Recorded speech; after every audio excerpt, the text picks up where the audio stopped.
Computerized Start is brought to you by my awesome patrons on Patreon,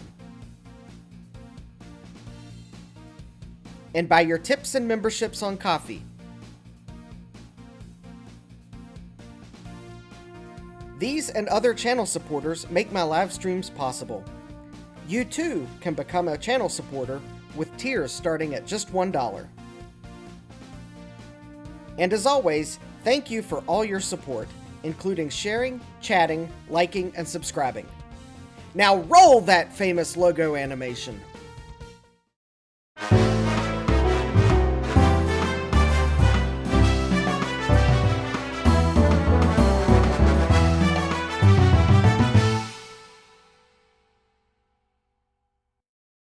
Good evening and welcome back to Computerized Start Live. I am your host, Justin D. Morgan, and look what I found this weekend.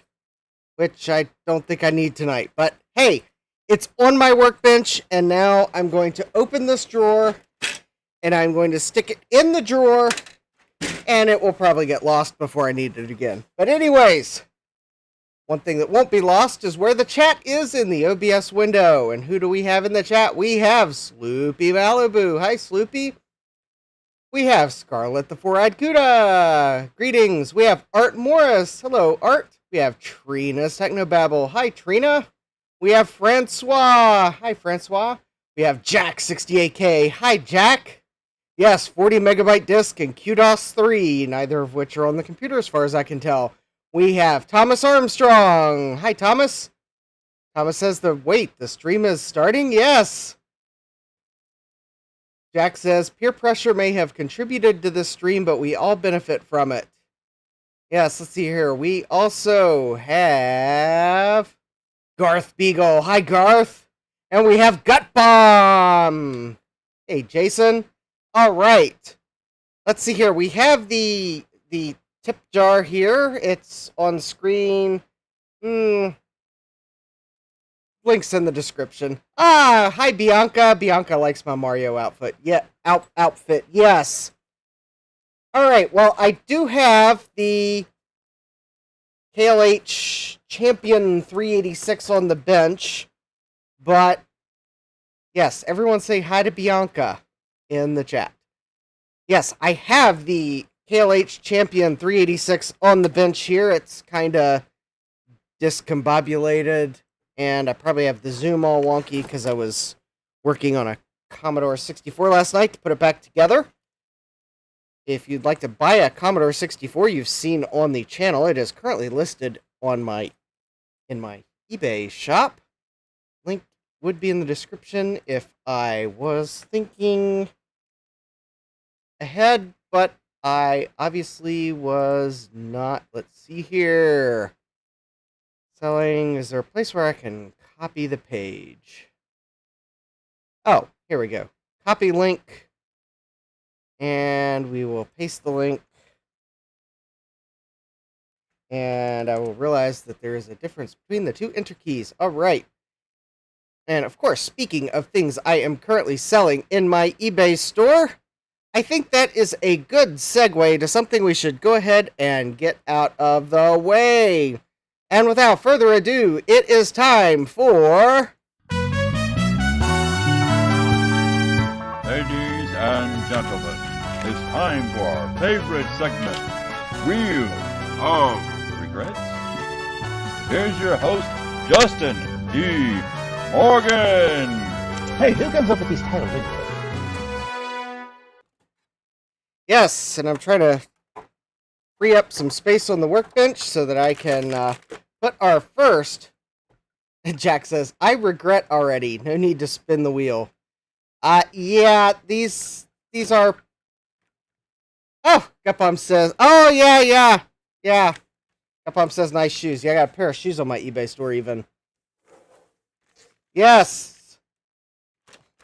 So, what is the first item from the Wheel of Regrets? Well, we have, all the way from some random seller in the US, we have a high-quality 486 Visa Locobus motherboard.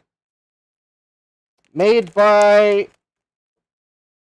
let me see if I can read it so that I make sure I get the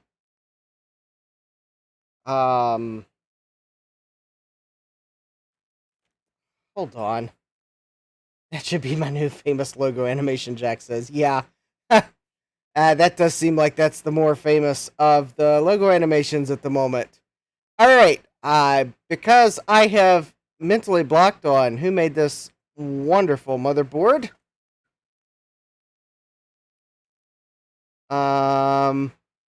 Yes. Yes. I'm hoping I am pronouncing this correctly. And unfortunately, it's kind of one of those names that it doesn't really probably transliterate perfectly from what I'm sure is the South Korean name. But this is a Suk Jung, or Suk Jung, maybe? SJ 486 3VL2. And I did not know who made it before I bought it. Anyways, this is a... Yeah, Garth says, what? Yeah, no, that is like completely sus. You are probably not going to believe me. So therefore, I will send you a... I will put in the chat the RetroWeb page.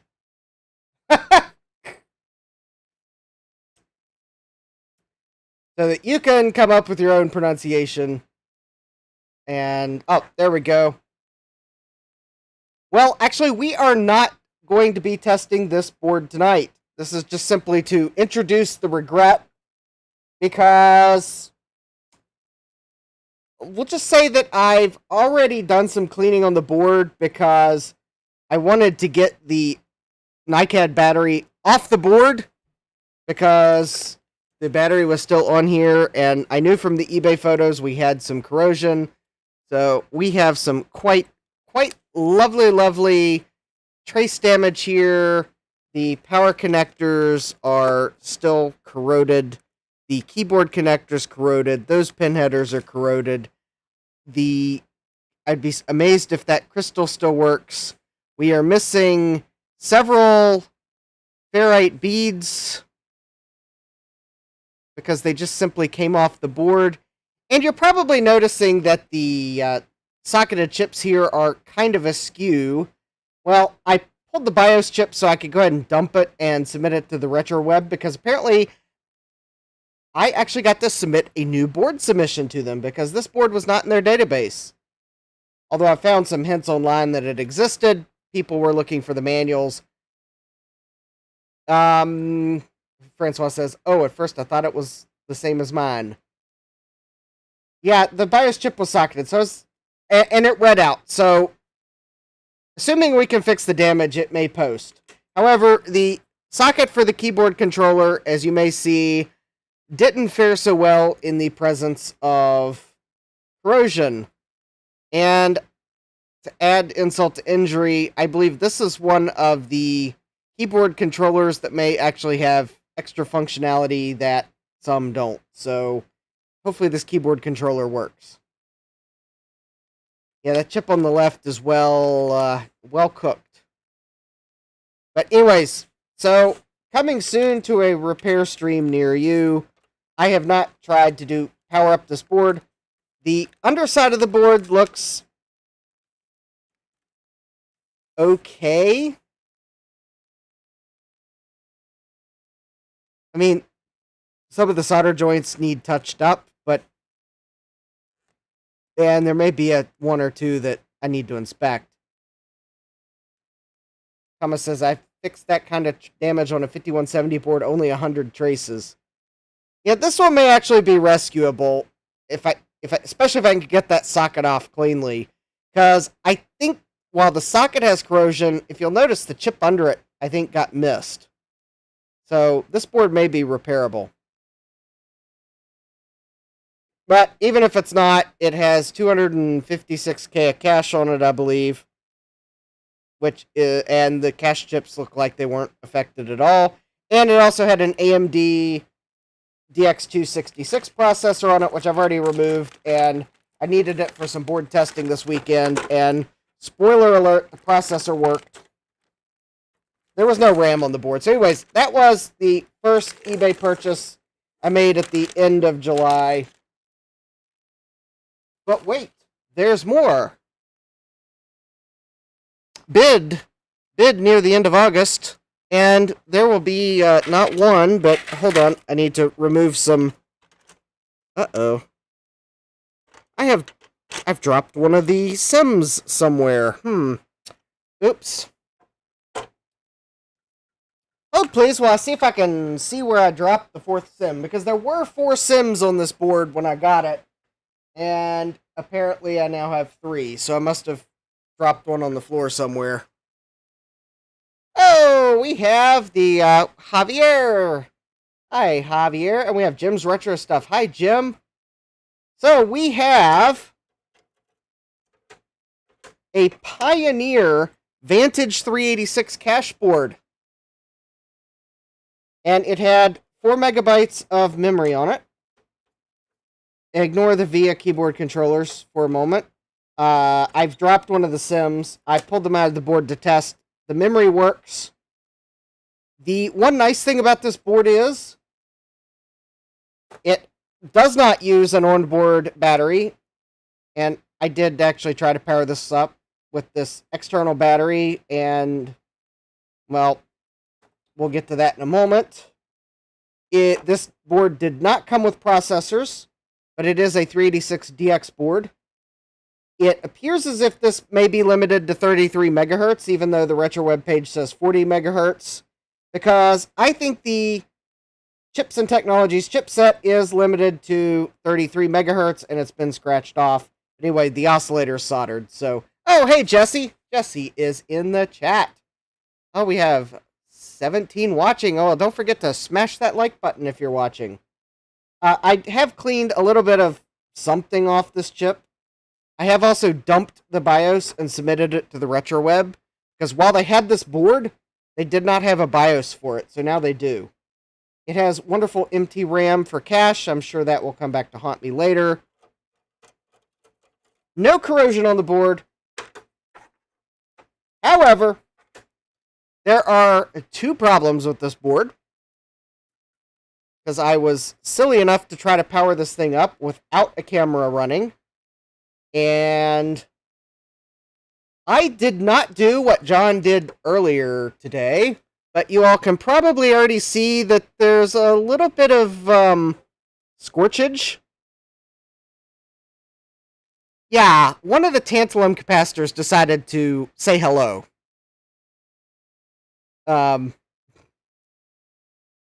Jack says, 2 problems that I know of. Yeah. Well, one problem I know of is, despite the fact this board was not shorted before I first powered it up, one of the tantalums decided to say hello. And it was quite the impressive fireworks show. Yes, that tantalum is very sad. Yes, you can actually kind of almost see how it's constructed, because it pretty much, yeah, blew half the shell off. The other problem that I know of is the keyboard controller, because I did get the board to power up,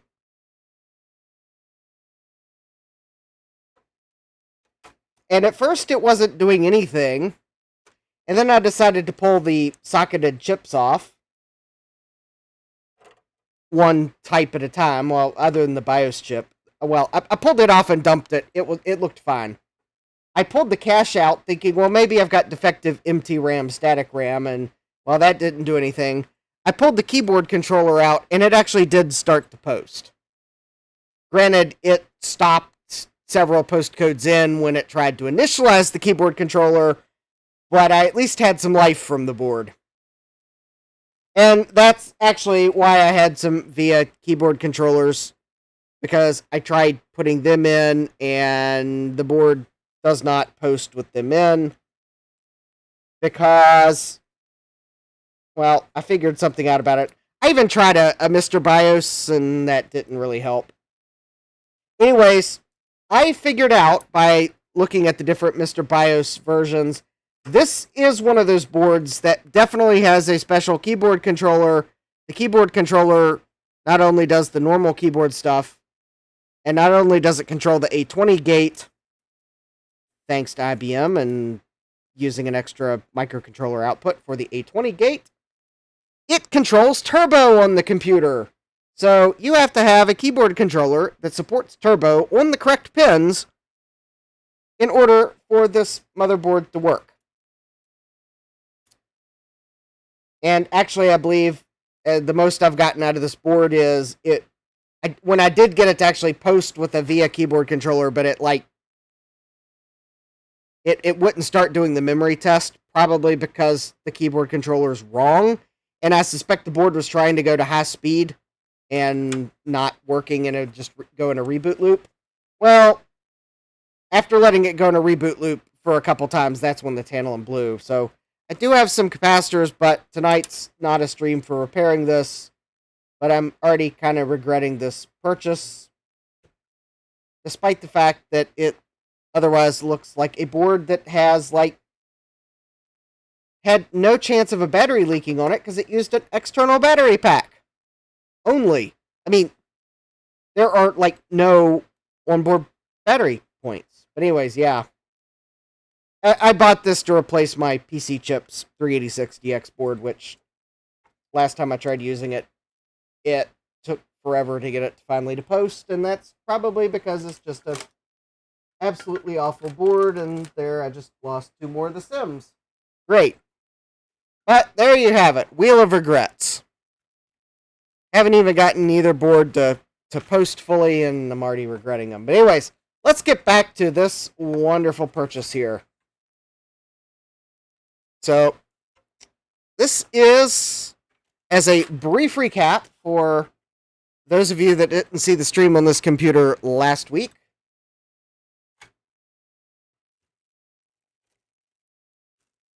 this is the cute little 386 SX16 computer that I bought from the swap meet because Steve made me buy it. Steve knows how to apply peer pressure and was like, "Oh, Justin, you got to buy this cute little computer." Well, okay, so I bought it. Anyways, it did post when we first tried it, but it won't boot from anything. It didn't boot from the hard drive. It didn't boot from the floppy drive, but there was corrosion from where the battery had leaked. So then I went into corrosion repair mode, and things were going so well until they weren't. And after a review of the play by the in-chat officials, Gutbomb scrolled back the live stream while I was streaming to confirm what happened. Well, I apparently made a slight mistake with the Dremel of some sort, and we went from no apparent broken traces to obliteration in 0.2 seconds. I'm pretty sure we had some broken traces here, but I think I obliterated them more. But the worst part is down here on the back side of the board,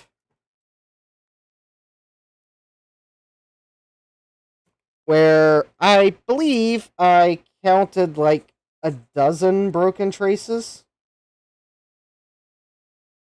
That may have included the traces I could tell were broken on the top.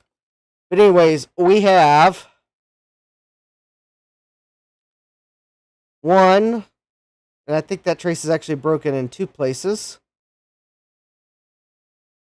We got 1, 2, 3.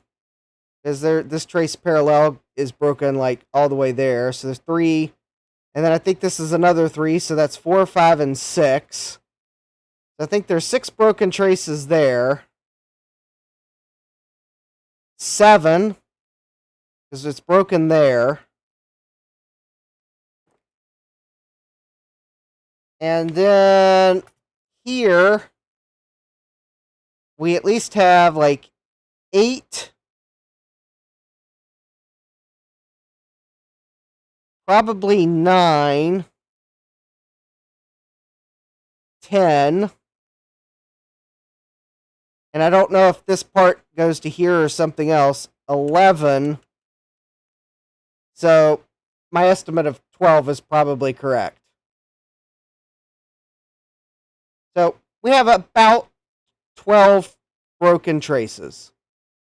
Now, the good news is, and I'm going to have to pull up because I forgot to... Oh, no, wait a minute. Hold on. I think I know what I need to do here.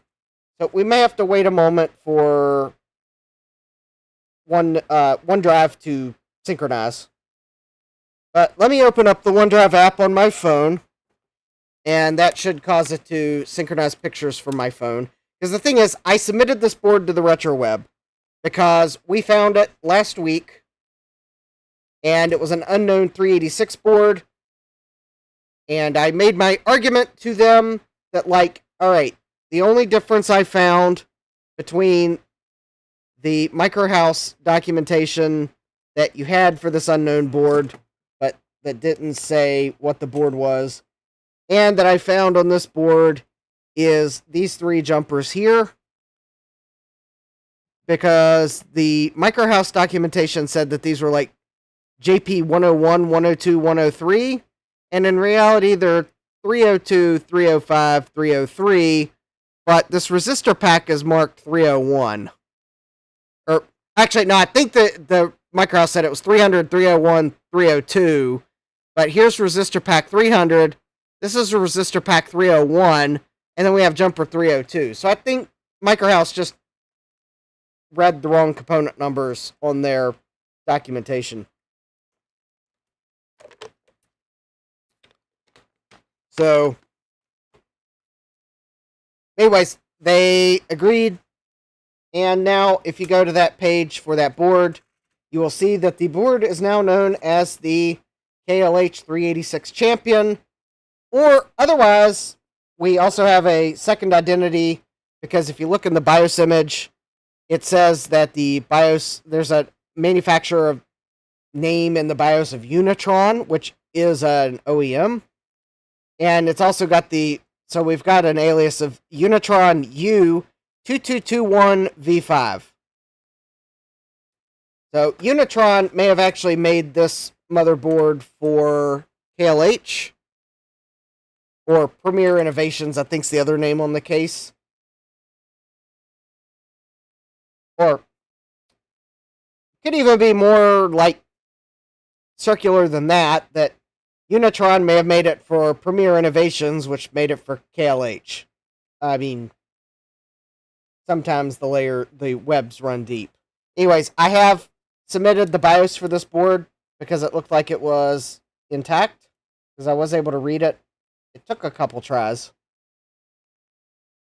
And I also dumped and submitted the VGA BIOS for the board, and I took some photos.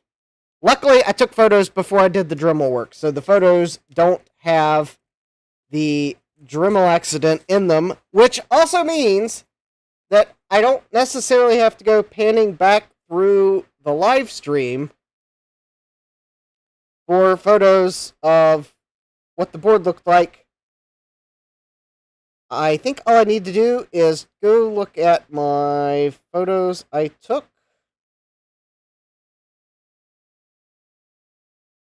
Of the board, and I might actually be able to see where those traces go. So here we go. I may have to pull them up on my computer, but anyways, I have a photo of the board, and it looks like I should be able to see the traces. So that should be good. And I also do have a photo of the top side of the board. Should. In fact, I think I took a photo of... Oh, yeah. So actually, not only that, but I actually have a photo of the... And I'll pull these up on my computer so we can see them better. But I did think to take a photo of the battery area before I removed the diodes. So now I can see where a lot of those traces go. So hopefully we'll be good there. And actually, you can tell in this photo that some of the battery traces were broken. Alright, and for some reason...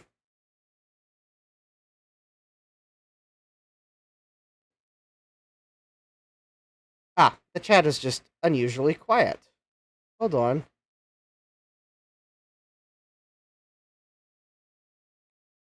Alright, so hopefully OneDrive has synchronized the photos up to the cloud. So let me see if I can go open said photos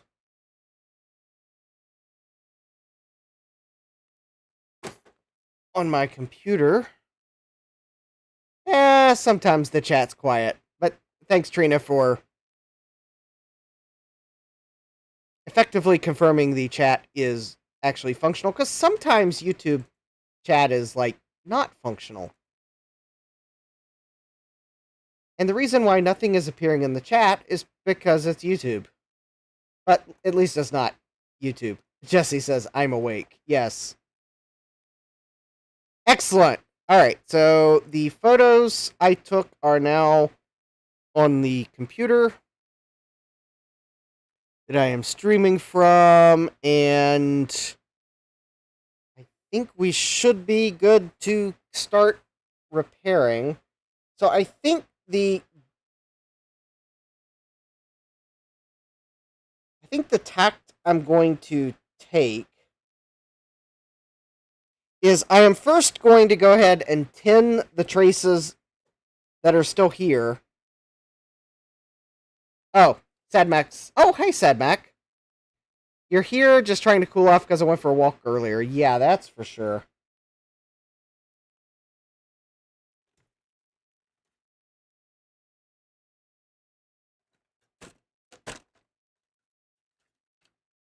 Yeah, it was definitely a warm day today. Alright.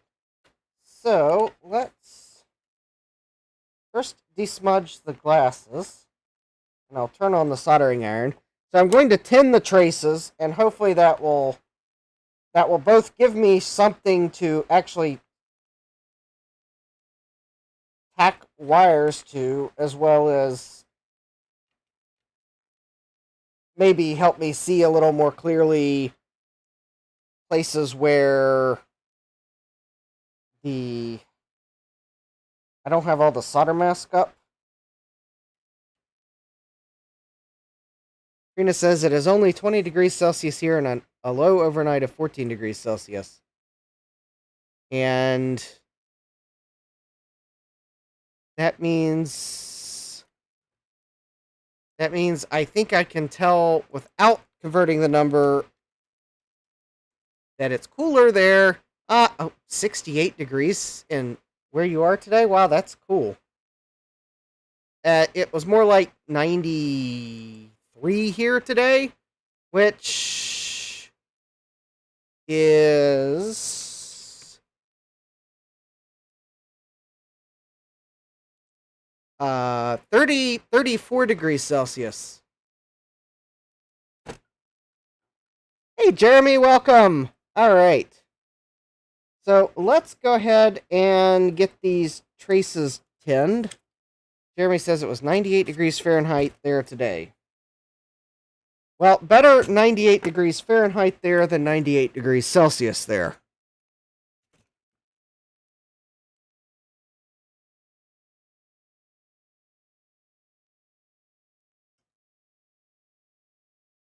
Oh, Trina says the day high here today was only 26 degrees Celsius. Yeah.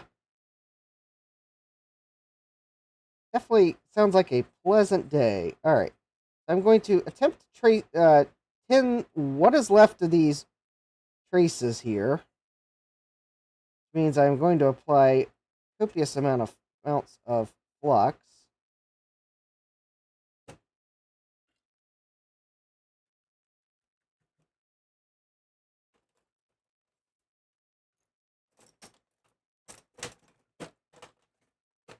And I'm going to probably realize that...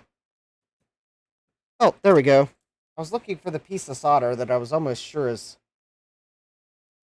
Jesse says that I've had about enough of AC repair this month.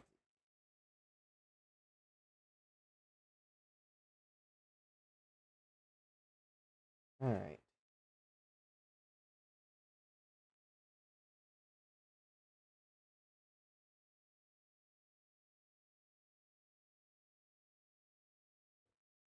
I am going to turn my little fan on here.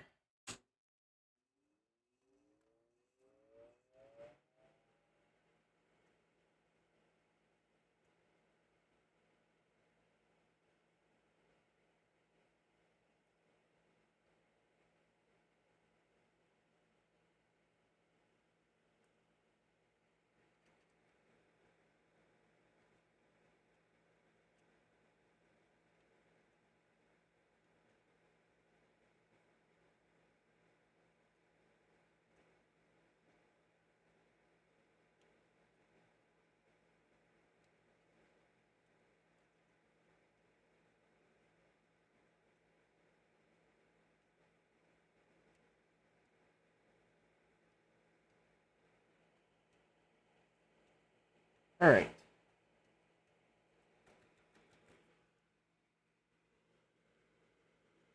So I think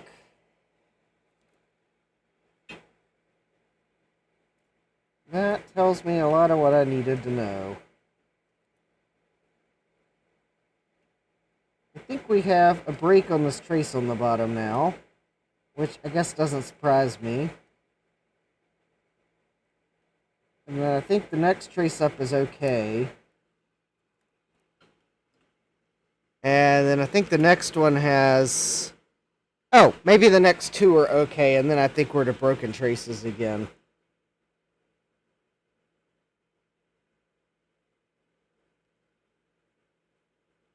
Alright. Now the reason why I did that is because I kind of got a little thicker than I wanted to get the solder on.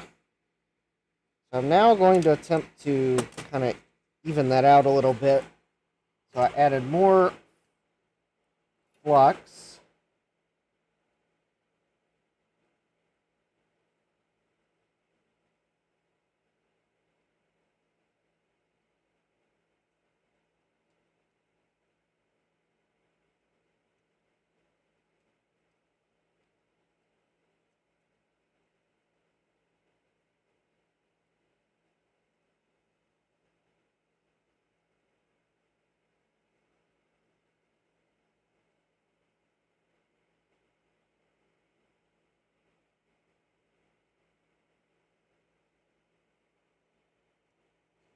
Alright.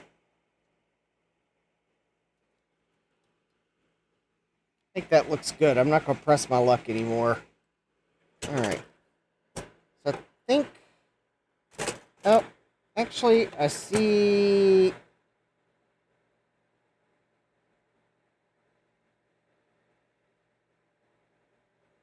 Oh, actually, I think I see some copper that didn't get coated. So there's some right there. Yep. That was bare copper there. And this... Okay, so there's still solder mask there. And there's still solder mask there. And, well, that's a V I'm probably going to end up sticking the wire in to fix that trace. Okay, so let's see if I can't do the same on this side. And then, hopefully, I'll be able to start tacking some wires on.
The one reason why I applied plenty of flux is I'm trying to let the flux do its job.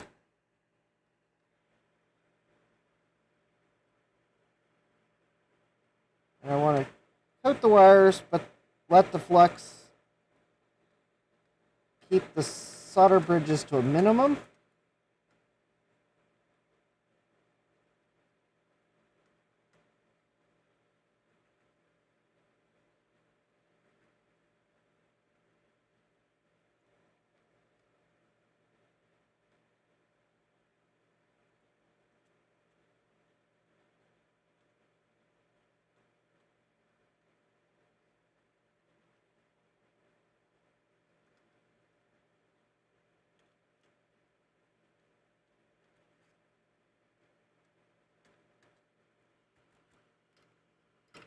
And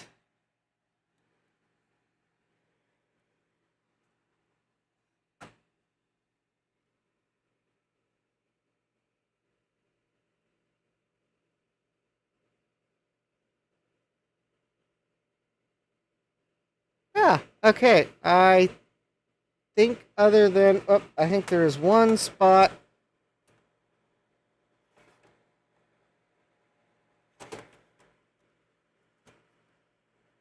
Let me add some more flux.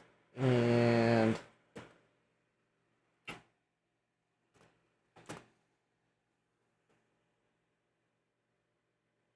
there's one spot on that bottom trace there that might have bridged.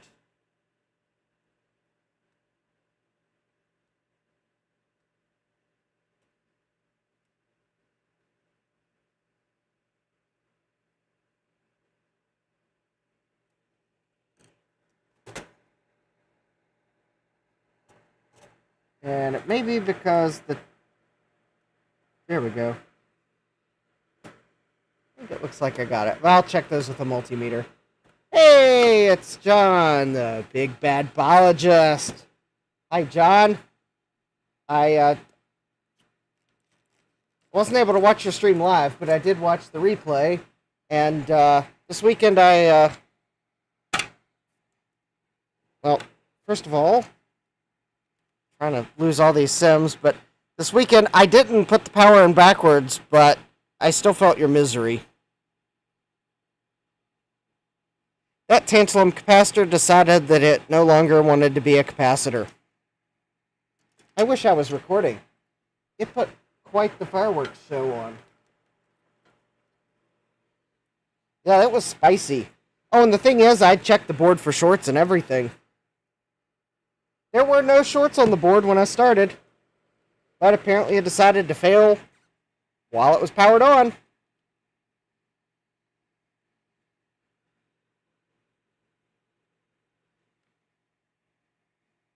Yeah, I didn't see him put the power in backwards either, but then again, I was watching the replay, so... And I didn't notice that he'd put it in backwards at first in the replay.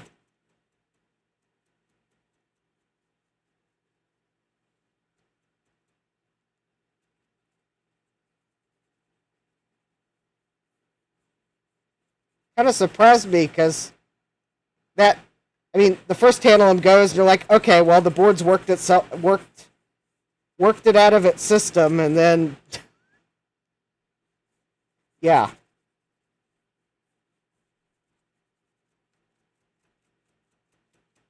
The reason I'm going ahead and cleaning this flux off the board now is so I can check to make sure I didn't create any shorts, and then I will attempt to start bodging wires.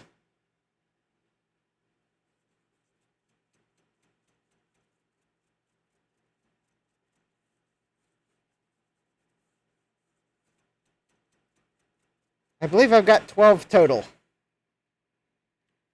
Thomas says, try putting a 13,000 25 volt cap in backwards. 13,000 microfarad cap in backwards. Yeah, that sounds like fun. And fun is in quotation marks.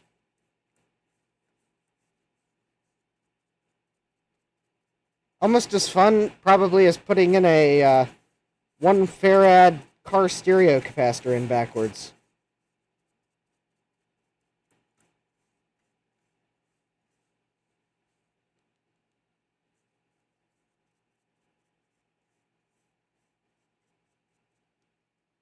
I totally made up the scenario, but I know that is a common value for car stereo amplifiers.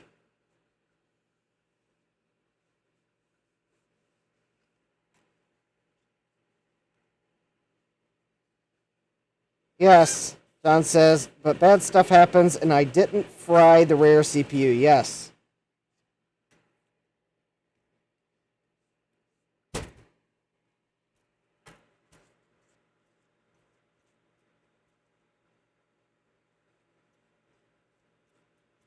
All right. Now that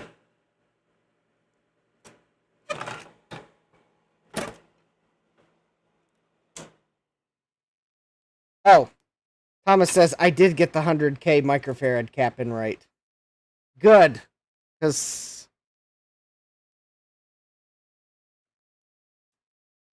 that would have been a sad.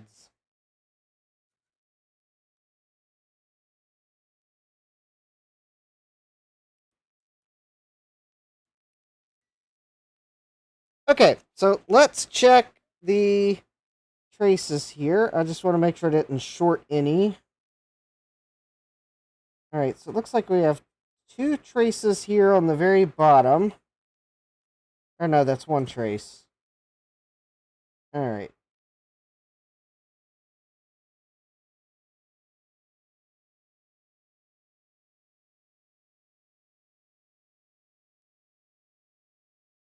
Okay, so that was the same trace. So let me. I don't think that shorted.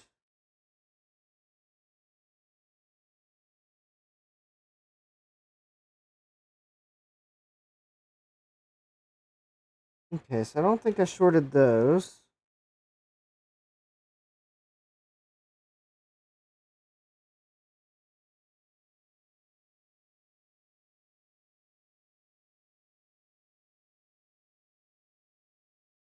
I'm purposely touching the same trace to make sure I got a good connection before I go to the next trace.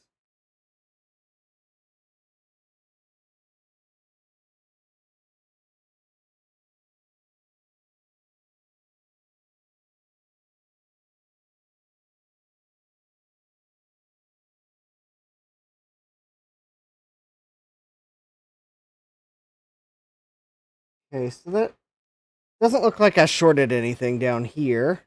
Hey, Retrotech Chris. No, it's not fixed yet.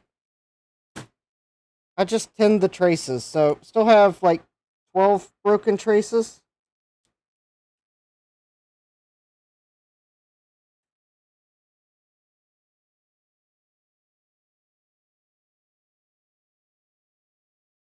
Yeah, it's enough broken traces that I may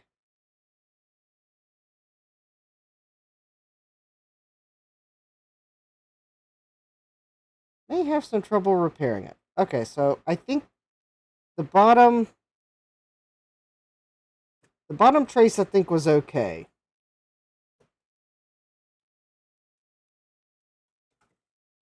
Let me see if I can get this so it's a little clearer.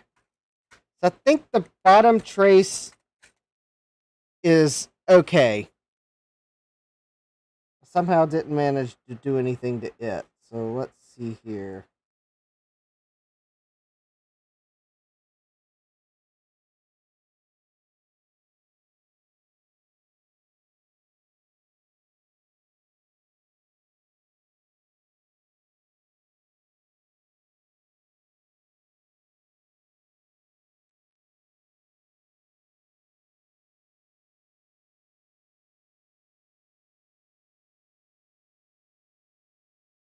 No, actually it might be broken. Oh, no it's not. I just followed the wrong trace. Okay. So this very bottom trace is fine. However, the next, I think it's 1, 2, the next 4 are broken. Right right in here. With that last one also broken here.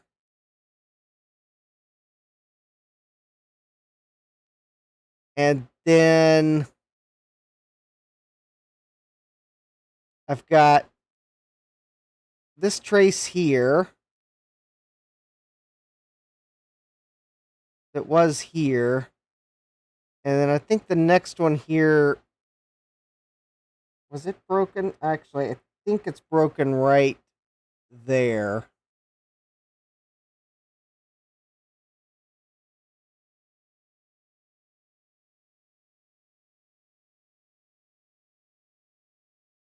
Yeah, it's broke.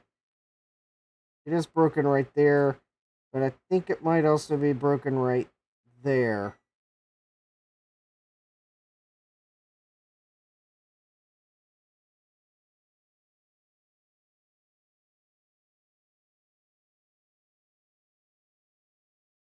Okay, so, and then the next trace, I think actually may be intact.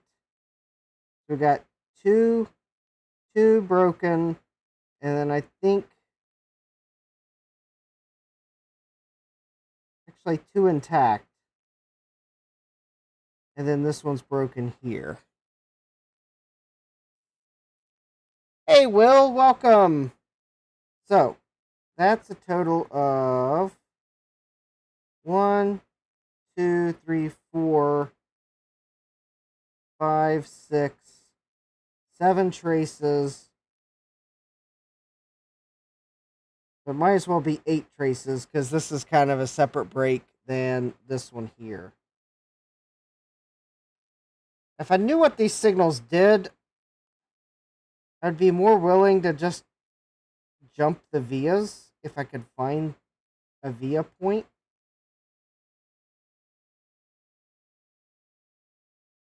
But some of these wires go a pretty long way before they go to a via, and I'm not exactly sure all the vias are... Oh yeah, some of the vias are under chips, so I think realistically I'm just going to have to run jumper wires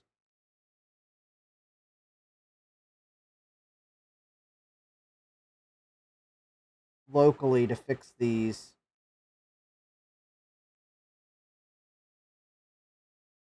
Because several of these traces go all the way up to... Oh, they go quite a ways. Capcom says you're probably safe jumping vias here as far as signal timing goes. Yeah, probably as far as signal timing goes, but not necessarily safe in terms of can I really solder to the via? Because some of these vias are under chips.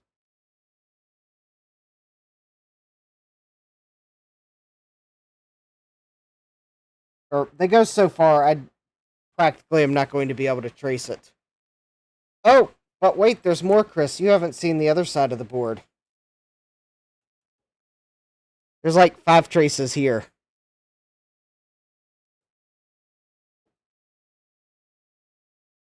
Because there's 1. Because on this side of the board, the bottom trace here is broken. I'm pretty sure of it. Yeah, that one's broken there for sure. The next trace here... Okay, the next trace is fine. And actually, this trace above it might be... No, it's broken here.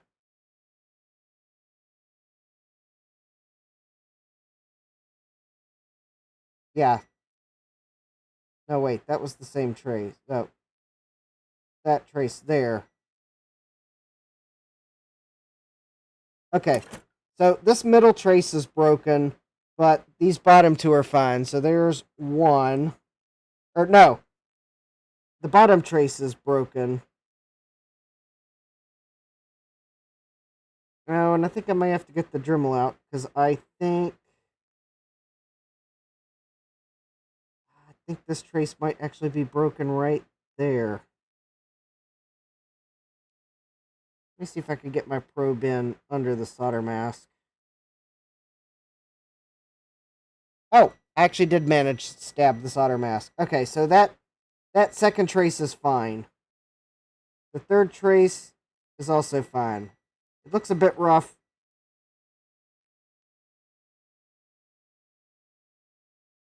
But it's fine. Okay, so there's one trace there. And then we have this trace here, which,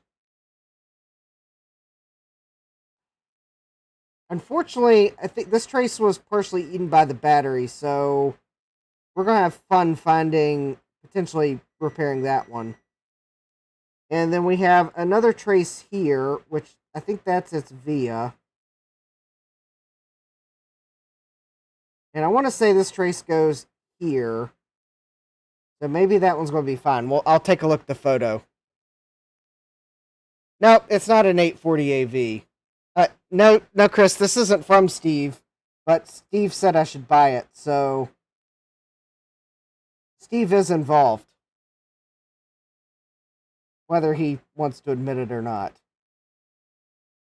Alright, and then we got this trace here, which I hope goes to just here. And then we got this trace here that I think goes here. Because I think that's one of the battery terminals.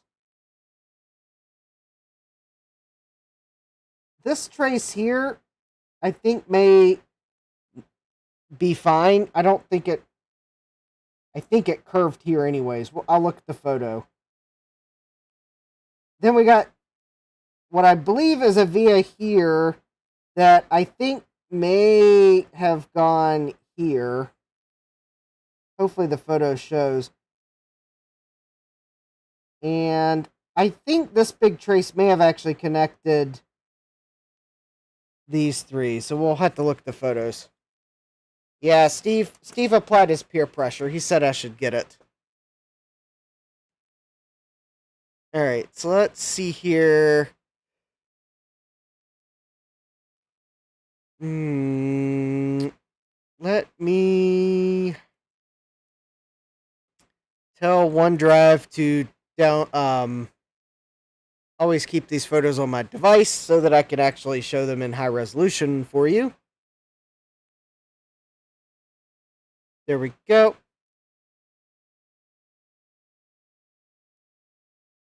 Alright, let's see here what we got in terms of photos.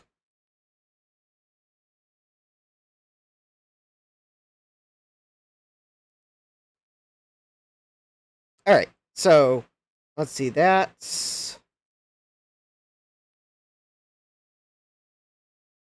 So these are all the photos I took of the boards. So if you go to the retro web, some of these you may recognize because they put the photos on the post. I've got a better close-up photo of the battery area, that's why I'm kind of going through these really quick. Since I've got the top side of the board up, let me go... Alright, so here is the photo that I took before removing these diodes. So we can see this trace here was broken. It was broken the whole time. This trace here may have been why I couldn't boot from the floppy drive, because the trace does go around the board and then it goes under what I think is the keyboard controller. But it looks like it goes under the keyboard controller. So, but it could go to the keyboard controller. But anyways, I can't rule out that this might have been why the floppy drive or the hard drive didn't work. Jack's saying, and if Steve told you to buy a lot of untested empty RAM chips on eBay, would you do that too, Justin? No, because Steve's exact words were like, oh, Justin, this computer's so cute, you have to buy it. I don't think he would say empty RAM chips are cute. Alright. So, that's pretty clear. I'm not worried about that trace. And then these next two traces aren't broken. So now we have this trace here, which looks like it goes from that resistor underneath this diode and is connected here. Unfortunately, it looks like the battery corroded it, so... And then it looks like this trace here comes from this diode down and by. And I'm having trouble telling if it goes here or if it goes like... Because there's a trace here. Jack says, this computer is cute and weird. Yeah, so we may have some of these battery signals that may be stumpers. Alright.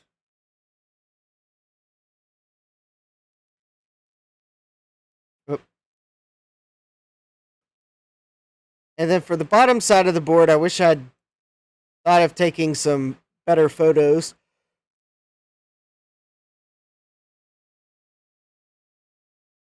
But at least I do have this photo here. So, of the traces that are broken, I can see that this trace indeed does come around here. And then the next one goes on the other side of this component lead here. So, those are fairly straightforward. We can even see that one's broken there. Anyways, the traces on the bottom side of the board... I think what I did capture makes it clear enough to see that that's pretty straightforward in terms of where the traces go. It's the traces around the battery.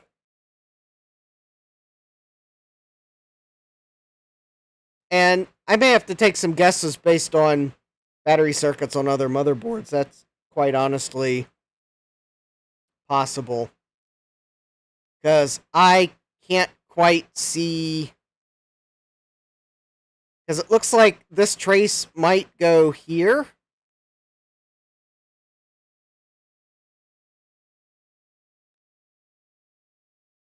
But there also appears as if under this diode here, it looks like there's actually a via on the board here. Or was a via. Maybe I should put it that way. So maybe we'll have to see if there is a via going to the other side of the board. But it does kind of seem as if there might... Actually, I think I see this trace here. And it does kind of look like...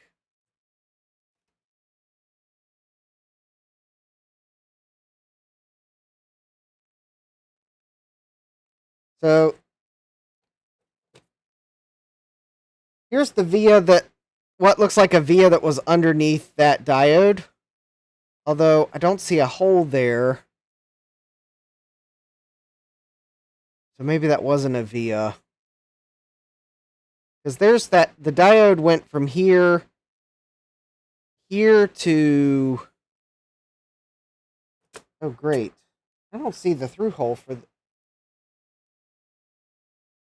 Oh, I see. Okay. I see where the through hole is. This trace isn't broken. The through hole's filled. So the diode goes from here to here.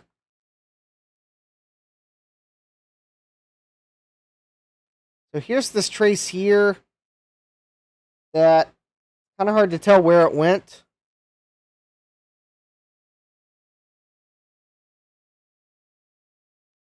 Yeah, that's going to be fun. Okay, I guess the important thing is we'll get the signal traces first. And then we'll come back and try to get the battery traces. So I am going to fix this here because I think that's a signal trace.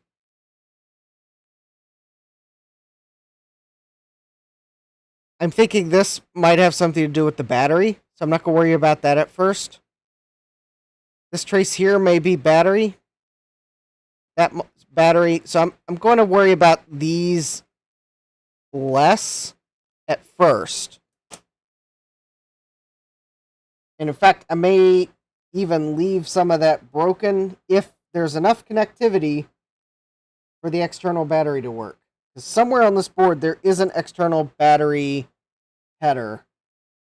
And I'm trying to see if I spot it here real quick.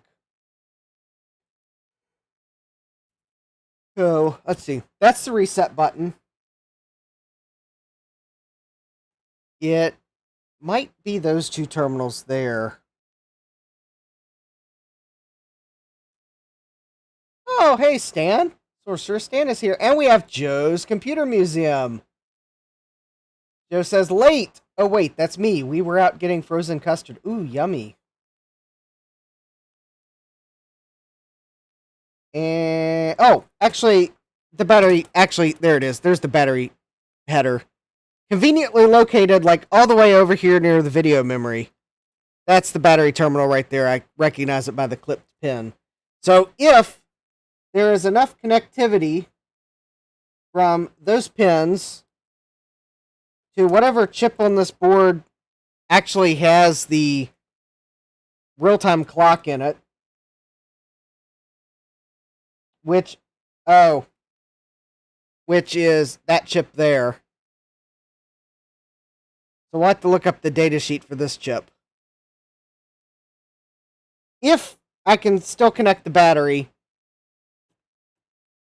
then I don't care if I don't get this circuit totally corrected. I will just use an external battery. I need to get this circuit corrected enough so that the battery pack header works. And I have no clue why the battery header is all the way over here. I'm sure there's some reason. But I do see it looks like there is a... oh yeah, there's a big trace running around the board. Oh, actually, we'll do a little exercise here now. This will help calibrate what I need to fix. So I think the positive terminal of the battery is this pin here. So we got this big trace there coming from it. I like to see that for low resistance. Jesse says, I'm trying to send the dog to Culver's. Okay, so trace goes through a via there. So there's our battery positive trace. So it snakes around here to a via under the keyboard connector. Alright, which I'm pretty sure is going to be this trace here that goes along the bottom of the board. Whoop! And there we go into a via there near the math coprocessor. And whoop! Go back to the other side of the board. Oh! Right there. And then we go back to the other side of the board here. That's where one of those diodes was.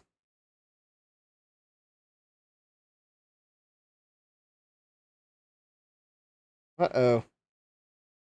And then... wait a minute. So, goes under the board at the math coprocessor, comes back around here, and then... oh, I'm squishing a ground contact point. And then it runs here. Let's look at the photo. It looks like some of those diodes we won't need to necessarily fix. Unless diode 7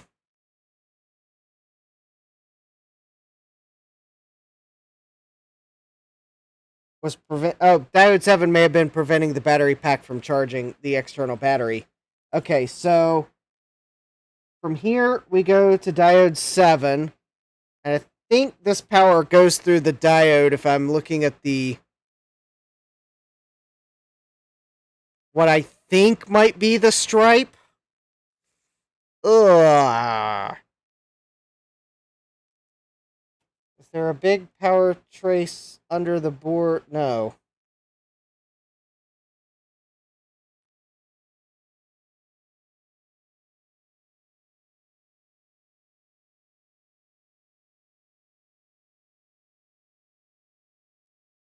Oh, here, let's do this.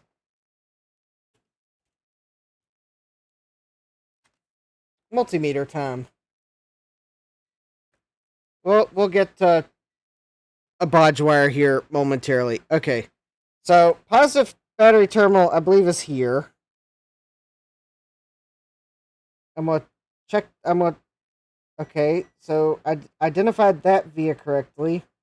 It comes back out under the PS2 port, which I can't get to the via from the top side, and comes around to here. Okay, so we still have continuity, and then I think that comes back to the top side here, which then there's the via there. Now,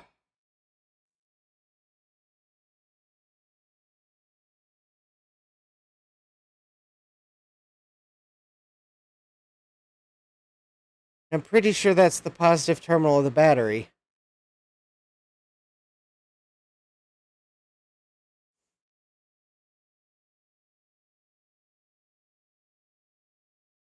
But this is the negative side of the NiCad. Retrotech Chris says, "Ooh, ice cream is here. Y'all are gonna make me hungry." Okay, so if the battery comes to here, is there another trace missing? All right, I'm looking at the photos. Is there a trace I have completely overlooked that's like gone from the board?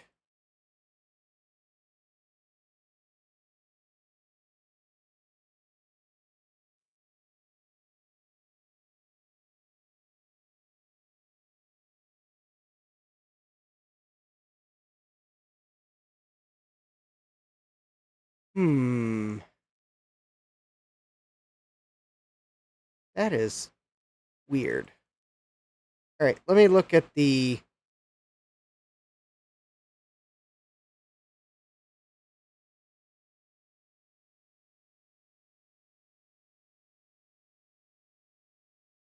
HM6818P. Let's see if we can find the data sheet for that the real-time clock chip. It is an HM6818P. So there's the chip in photo form.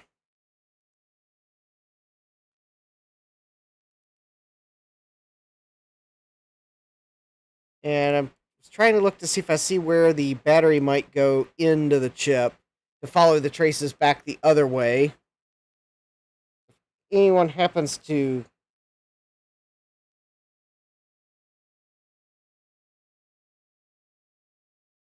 interesting. It looks like they might have gone to a smaller trace around the area of the NiCad battery.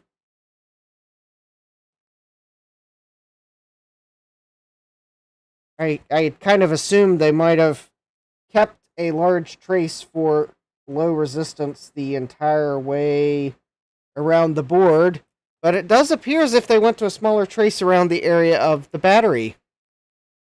Interesting.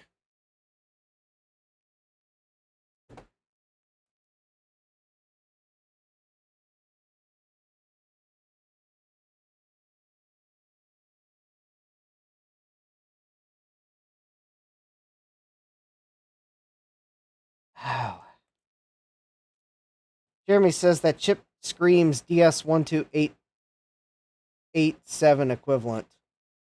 Actually, Jeremy, I believe the chip you're probably going for is the DS1285.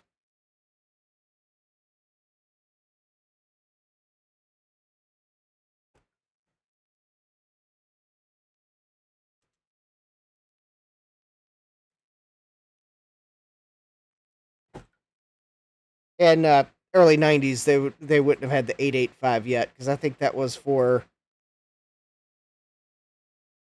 year 2000. All right. I would agree that that may very well be that the pinout probably matches that data sheet. So that is going to put the battery on pin 20. Because that is, I think that is a 24 pin chip. All right, so let's see if we can find where the other battery side goes. There is a method to my madness. I'm trying to figure out what needs to be repaired and what I can hold on. Yeah, Jeremy says yes, DS1285. All right, so I think pin 20 is going to be, so that's going to be pin 1 there. So that's going to be 12, 13, 24, 23, 22, 21, 20. Okay, so I don't see any traces going to the chip on the top side of the board. So let's see what we got going to the bottom side of the board.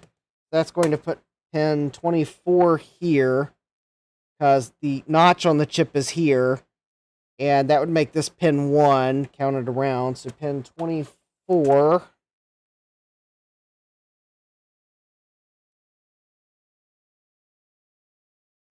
'23, 22, 21, 20.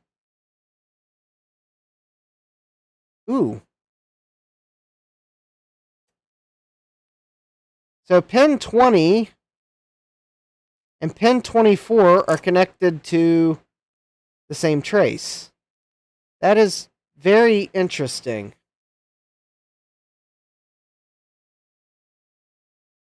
Pin 24 is the VCC pin.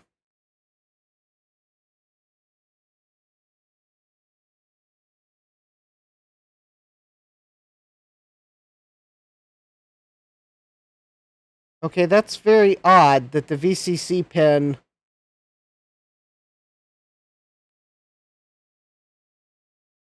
would be connected to VBAT.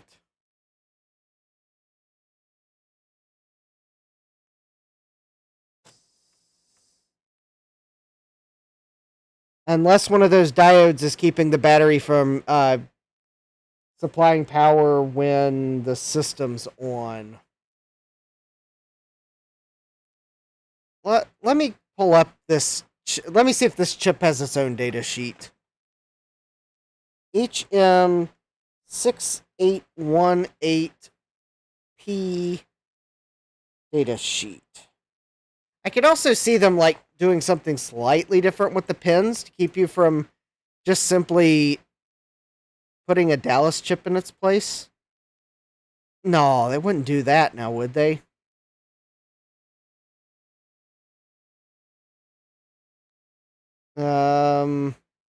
Oh, wait. Nope. That's not going to be the right sheet.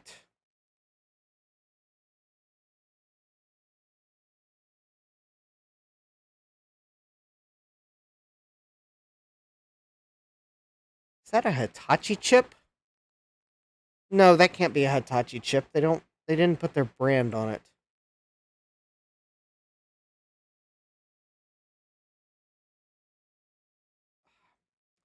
I don't think there is a data sheet for that chip.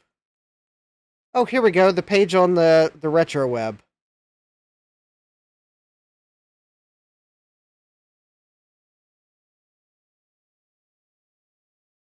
Here we go. So the retro web has a page on this chip.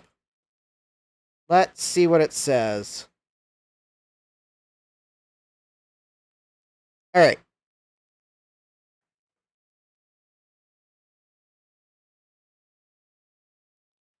We'll zoom in just a little bit to make it easier to read.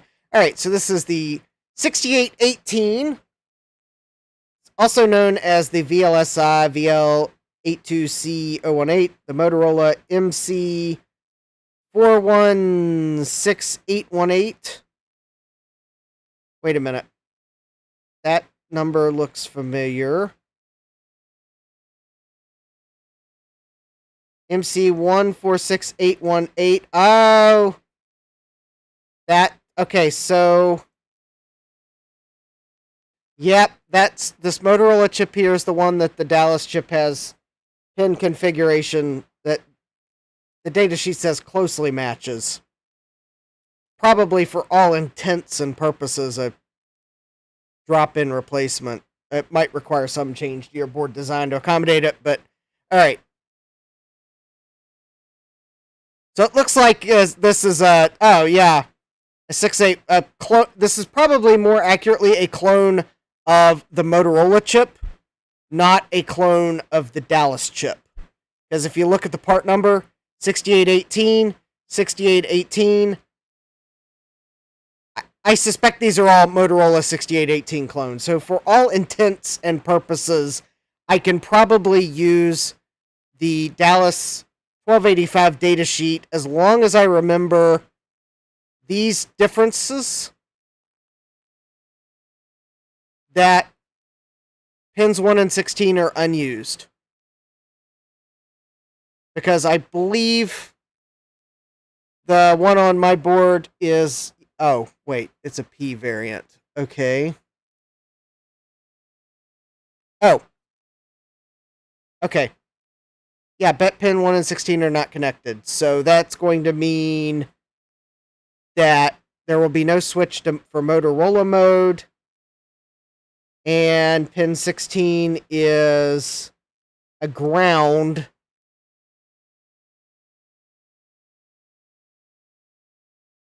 On the Dallas chip, but it's a standby on the Motorola chip. Okay. Okay. I guess we can work with that. Alright, good night, Trina. We'll talk to you later. Okay, so I believe, given that, because we know that the Dallas 1285 can be configured in Motorola mode,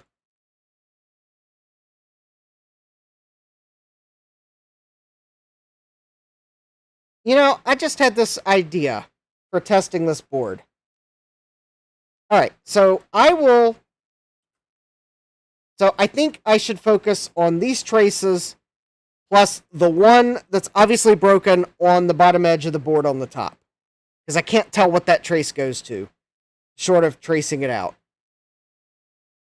The rest of the battery circuitry, maybe I should hold on, and maybe I can remove the clock chip on this board,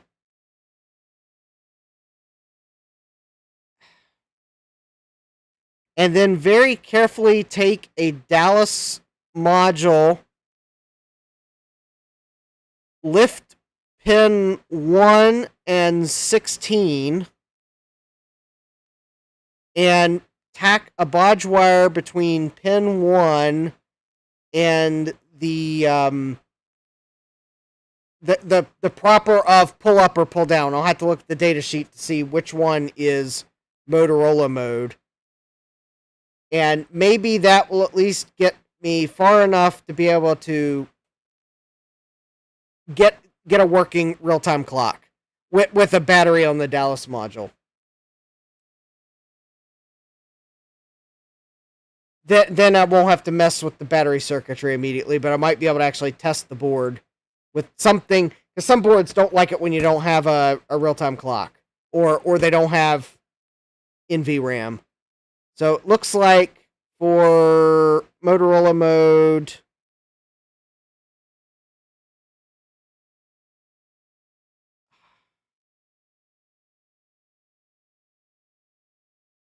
of course the datasheet is... Oh, I'm going to pull up the full datasheet. That's only like a summary datasheet. Okay, well that's annoying. Alright, well I guess without... Retrotech Chris says rewire the traces to support a Dallas chip. I mean, I might just do that, Chris. That might be easier than trying to figure out some of this battery wiring, because even before the Dremel did its worst with me at the controls, some of these traces I couldn't really tell where they went. Unfortunately, I didn't take a photo of the board after removing the diodes, but before dremeling. So, the thing is, I know the battery the external battery goes to here, but unfortunately, and I think it went through this diode, but then how this diode gets to the real-time clock chip, unless there's a trace on the bottom side of the board that is still present. No, okay. Because here's the other side of the diode. Oh, maybe I'm going to need to figure this out because...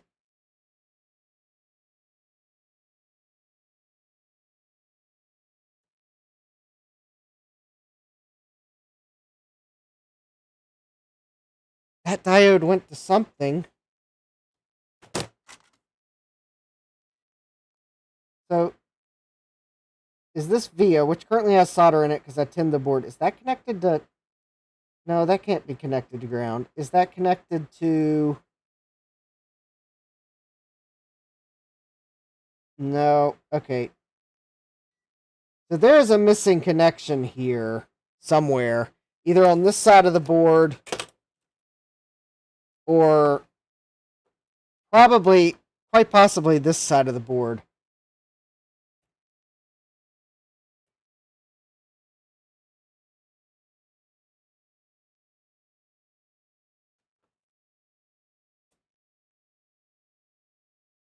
Retrotech Chris says, "Ha, might cut my losses on this one. Put a Raspberry Pi in the case and call it a day." I don't know. The thought had crossed my mind. The thought had also crossed my mind to send it to Steve and say, you said I should buy it, so I said you should try to help me fix it. I think actually he said as much on somewhere. Actually, I think it was in the chat last week. He said something about, if you break it, then something to the effect of, I'm going to feel obligated to fix it. Gutbum says, no, keep going. All right, well, let me see if I can figure out where this battery... I am stumped now. I want to see if I can figure out where this battery goes to, because this will help me figure out... Okay, so there is going to be on the bottom side of this real-time clock chip a set of 3 vias, and I need, like, not the one directly in line with the pin, but, like, the second one over. So, okay, so here's our 3 vias, and I believe that's the via I need. Yes, okay. So now this trace goes under the speaker. Great. Let me see if I can see maybe where it goes.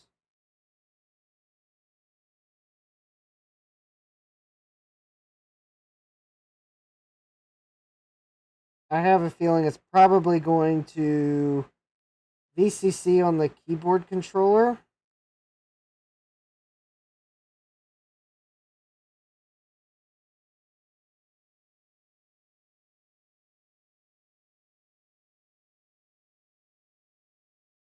Which I could pull the datasheet up for the keyboard controller, but that'd be too easy.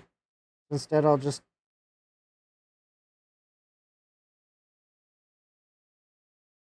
No, it's not. Alright, so are there any vias under the speaker? Yes, there are. There are several vias under the speaker. Okay, so here's our via. So do any of these...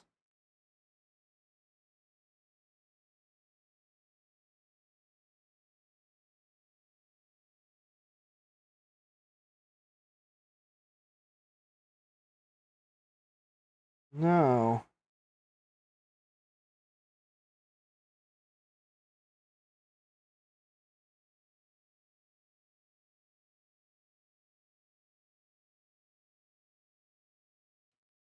Oh, hey Frank, welcome.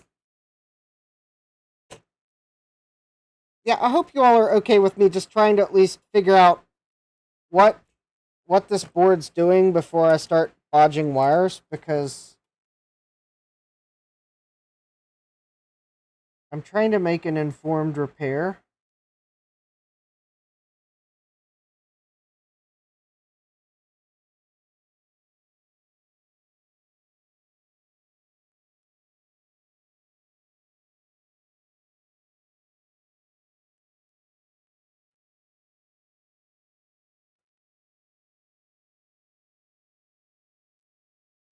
Interestingly enough, this trace goes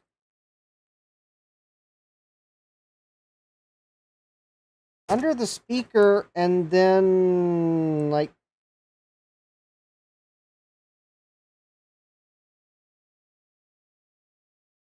I don't know. It's good. Oh, wait a minute. Here we go. Oh, okay. So we go to. So it's connected to this capacitor here. And it's on there. Oh, so here. So it ends up at this via here somehow. And I bet that's where it goes back to the.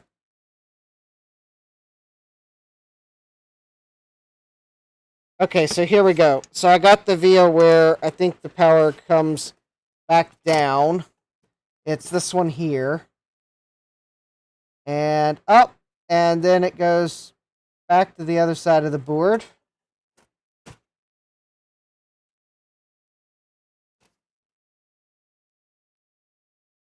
Right here. And then again goes underneath the speaker. Yeah, Jack says, all right, I support making informed repairs because otherwise you risk breaking things that aren't currently broken. Yes. Okay, so now we've got here, and that trace again comes under the speaker. Now, will I find any of these vias under the speaker are connected to that?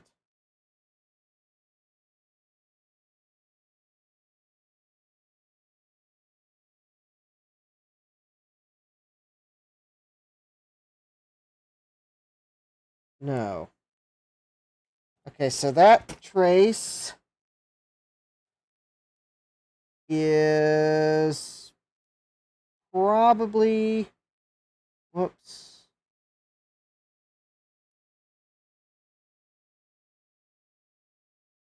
Okay, so that is the correct via. I thought I'd lost it, sorry. Alright. So I think that's coming under the speaker, and I think it's staying on this side of the board.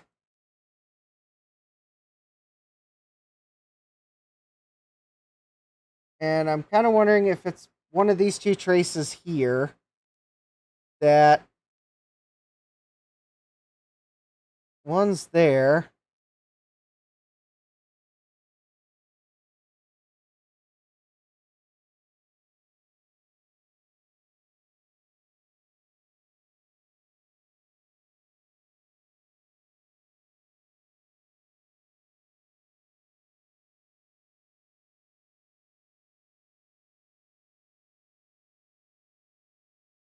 No? Okay.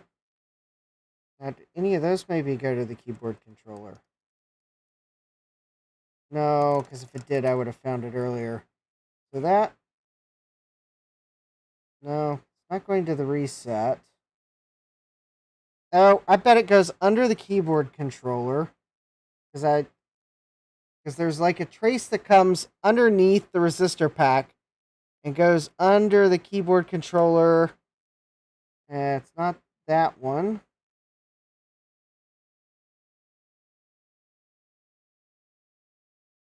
I wonder if it is like one of these two traces here. Oh, that was a lucky guess. I think I found it. Oh, and we have a broken transistor leg. Right here. But that's where that trace comes to. Oh, and it goes here, and to this battery, or to this capacitor.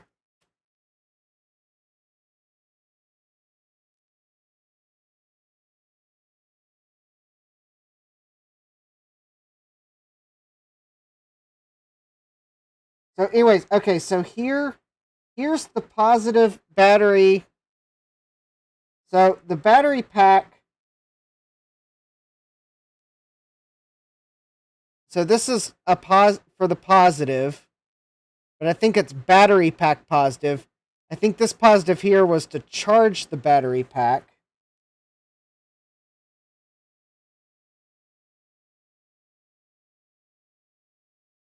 There's probably circuitry I've removed that would prevent that from working. But yeah, so, alright, so we got a broken transistor here. Jesse says, repairing the original hardware is the real labor of love. Yeah, Jack says, good detective work. Yes. Okay, so we are going to have to fix this transistor, because I have a feeling it's... Well, you know, actually, this transistor may have something to do with the battery charge circuit. Maybe.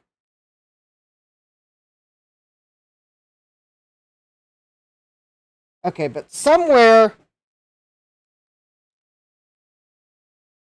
So at least I now know where the two traces are, that there is a break somewhere between them, and we'll have to go look at the photo again. But this is one of the traces, because this trace ultimately makes its way to the battery and VCC input of the clock chip. So I bet this thing ran through... You know, I bet this computer ran through battery... I bet this thing drained the battery pretty quick on battery power, because I don't think the battery normally goes to the VCC input. Unless there's like some other circuit on the clock chip that is a low voltage cutoff that would stop draining on the, I guess the, because I think the chip is probably going to have part of the chip that is like the bus interface circuitry that would be powered by VCC, but then there's going to be the static RAM and real-time clock that would be run on VCC or VBAT. So maybe there's a low voltage cutoff on the bus transceiver circuitry inside so that it wouldn't actually be draining the battery with that. That is kind of weird that those two are connected together, but maybe that's common. So anyways, there's our disconnect. And if I want to be able to use the external battery pack, I know that there should be a connection between this trace here somewhere, and it's possible. It's possible. I'll have to look and see if the photo supports it, but because of the way that kind of looks like it's angled, if maybe there was a trace here or here. So we'll have to see if the photo supports that. But yeah, here's the break for the battery. It either was here or here, because this was a diode here. Somewhere there to this trace here. So there's the external battery break. So we have this transistor here. Let me see if I can tell what kind of transistor it is. Because, oh, good. Looks like it's clearly labeled. What's the chance it's like a 28, a standard transistor?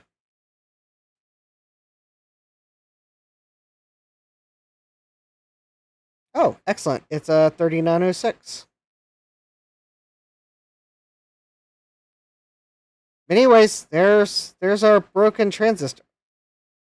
Well, you know, if I was lucky, I might actually be able to...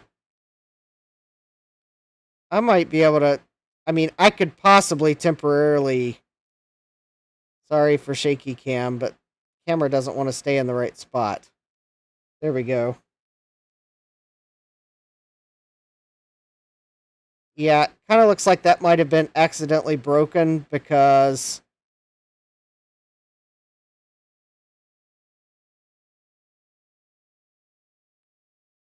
probably the transistor was...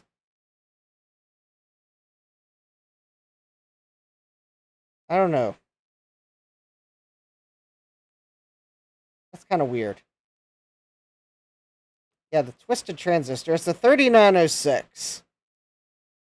I may actually have some 3906s or something compatible.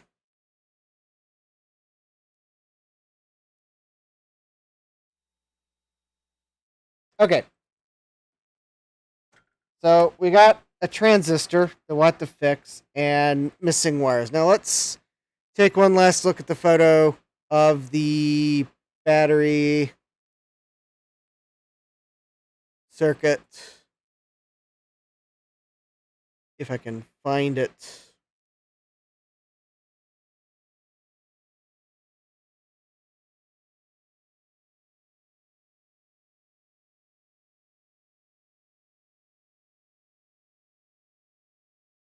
All right, here we go. Zoom in, screen share. All right, so here's the trace here. And I think it goes through the diode. Fortunately, the one thing I don't know, and maybe I can, if I can remember which diode that is, maybe I can still see the stripe on it. Let's see here. So that is... Oh. No, I don't... Okay, so I think that... Oh, hold on. I'll show you all later. I don't think I'm going to be able to see the stripe on it. We'll have to test it to see what direction it went. Unfortunately, I don't think there's a trace on the underside of the board that hops from here. Oh, I don't think... Okay, so I don't think there's a missing trace here. Okay. No, the board does not support there being a trace there. Because I don't see a shadow like right here.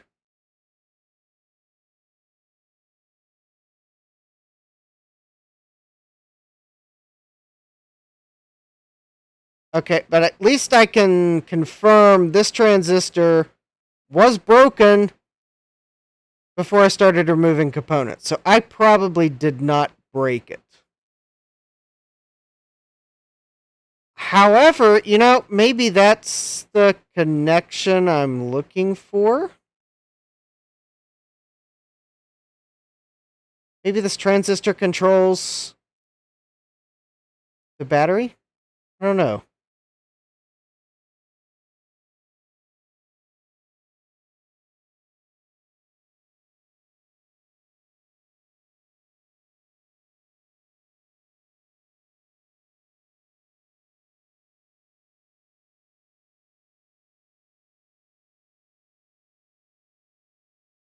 Okay, well, let's look at the photo of the underside of the board. Let's see if I can find it. There's one of them. Whoops. I don't know what I just moved in. Oh, I moved my overlay in OBS. Well, let's undo that. Edit, undo. There we go. Had my mouse on the wrong screen.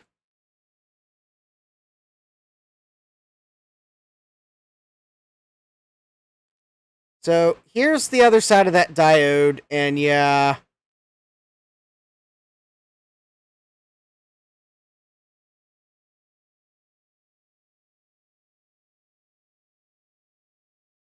Unless this is actually like a 4-layer board or a 3-layer board. Which so far I've not seen any evidence that there's more than 2 layers.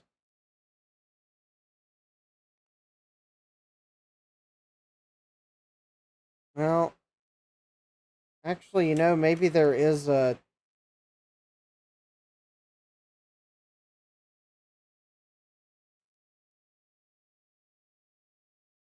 You know, I think there might be a inner layer of some sort.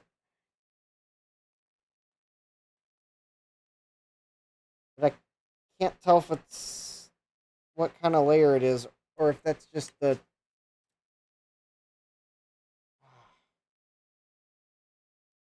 Okay, so there might... Seeing this kind of suggests that there's another layer to this board that I can't see. Ooh, hold on. Did I just spot another broken trace in the photo and...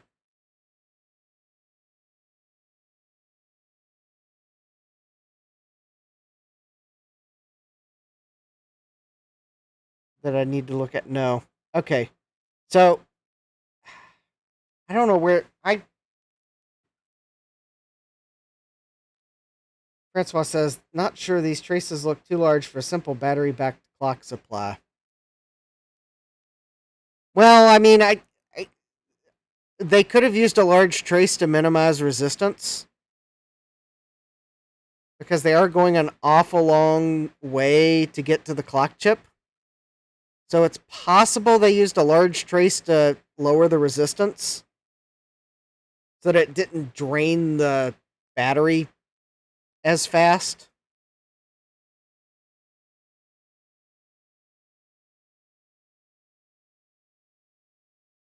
Yeah, that's like...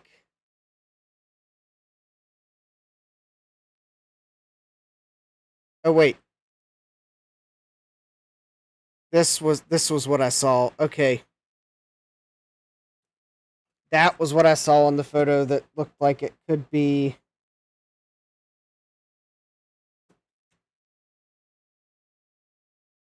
Because there was something on the board here, but I'm looking at the board, and I think this trace is actually intact, but here.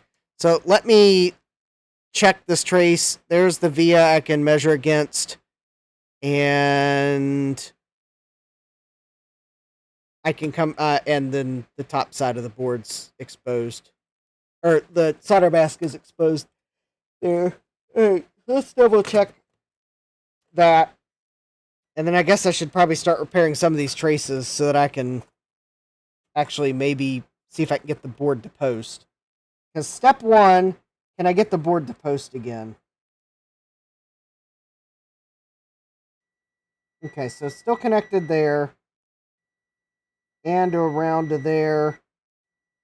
And to there. Okay, so it's not broken there. It is broken there. Okay, so the thing I saw in the picture that looked like another break that I had missed is not actually a break. Okay, so I guess now that I've looked at the battery circuit, and I can see where the connection seems to need to be.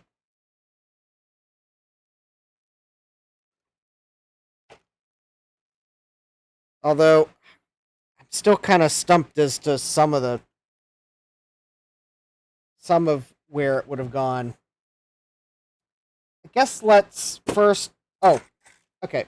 So let's get some of these traces. And the first one I'm going to fix, because it's kind of a give me, is I'm going to fix this bottom trace here. And I think there's actually enough room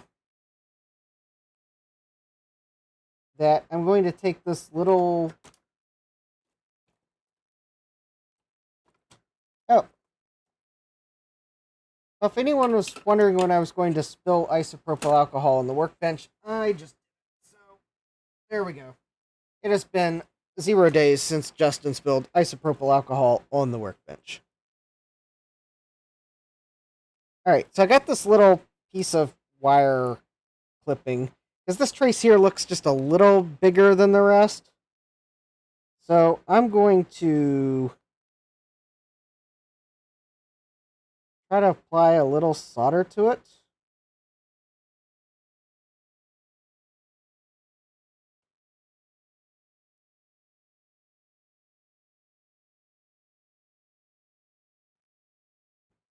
And then I'm going to use that to fix this one break here.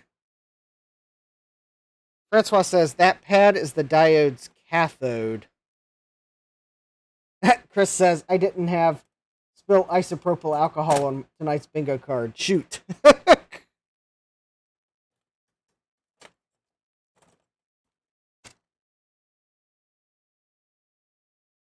Yeah, Jack says. Good night, Francois. Jack says, I'm marking Francois needs sleep and Justin spills IPA on my bingo card.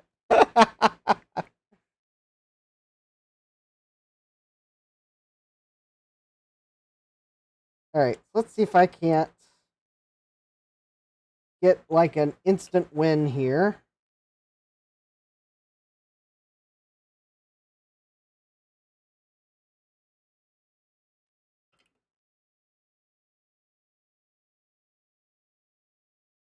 No, that didn't quite work.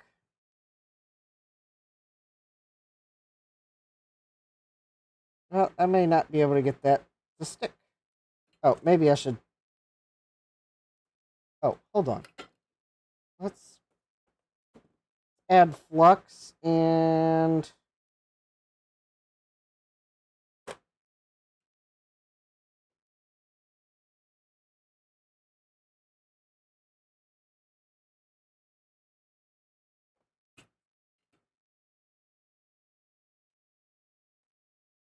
I think I got one side of it, so now let me apply a little more flux.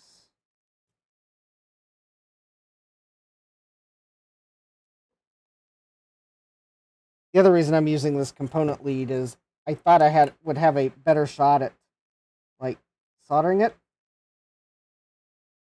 because it's not flimsy.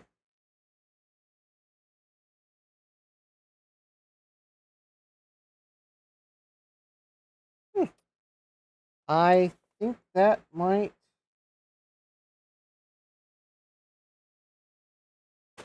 All right, let's check that. Do we have continuity of the bottom trace? Yes, we do. Is it shorted with the trace above it? No, it is not. We still have continuity of the trace above it. And the one above it. Yay! All right.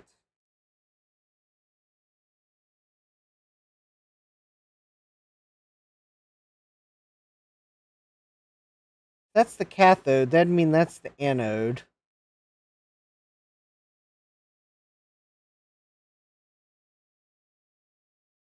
Oh, let me check that diode. Okay, so that would mean... If I put these on the paper the way I think they...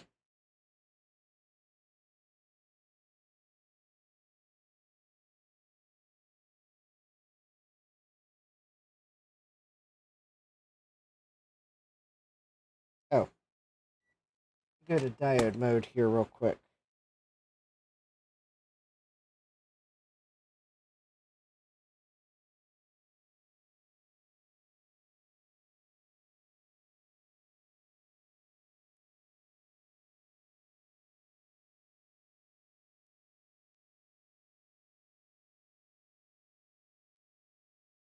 So I'm just checking that diode that would go in that battery circuit there, because now I'm curious.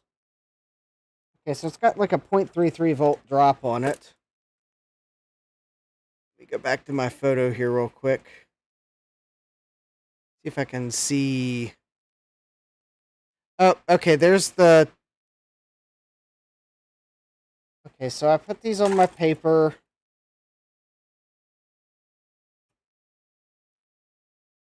Where they were when I pulled them off.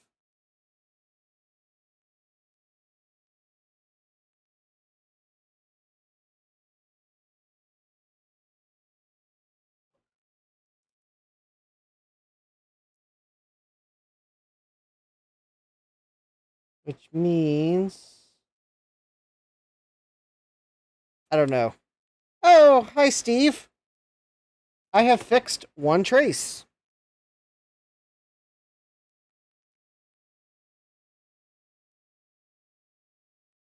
It needs more hugs. Well, Steve, if I don't fix it because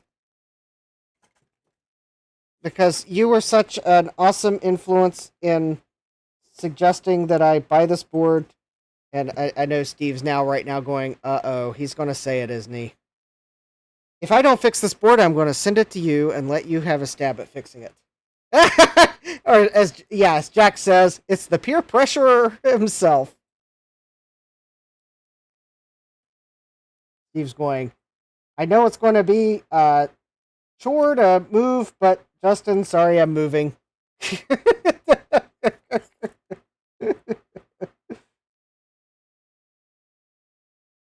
I'm moving all my image writers so that 386 can't come back to haunt me.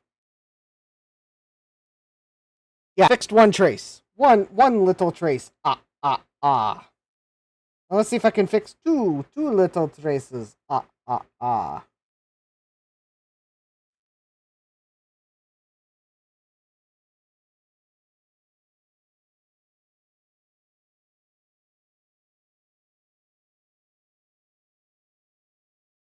Oh, probably needs more solder. And a bit more flux.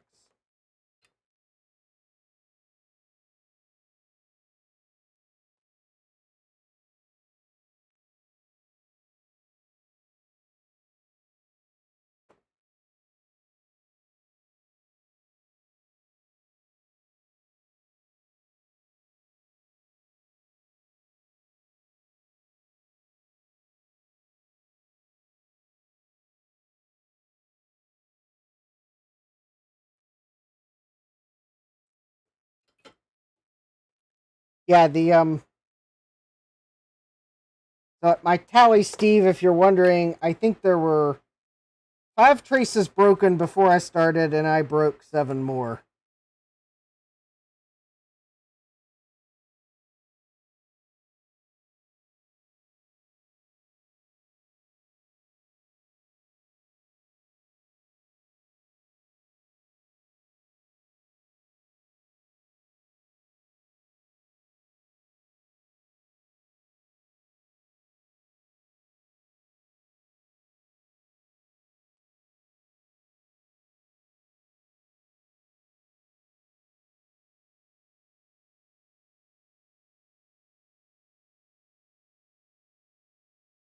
Oh, there we go. Alright, I think that...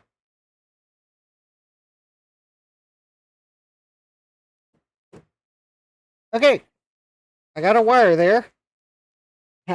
Steve says, I'm innocent.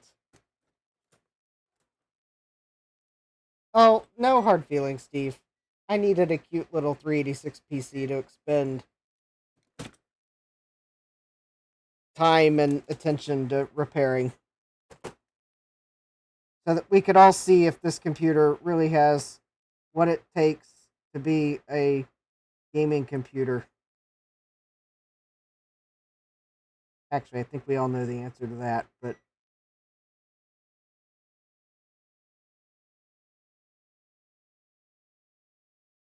Okay, the good news is I don't think I shorted anything. Bad news is I don't think I actually fixed the trace. Or my flux is causing problems. 1. Alright, hold please.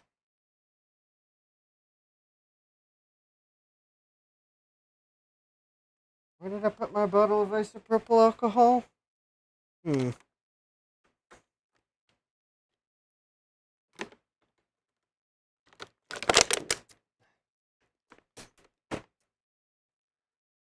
Yeah, that was definitely water, folks. Definitely water. Oh, there it is. It was behind my fan. Jesse says peer pressure 84. I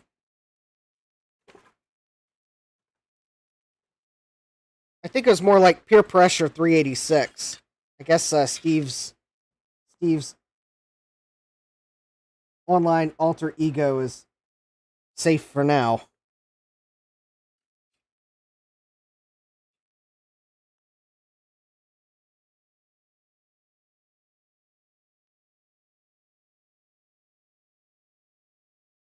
Okay. Now let me see if I... that trace does not look fixed. we might have to go to the microscope view, but that appears to still be broken. And the multimeter would... Okay, so we have continuity to there. No.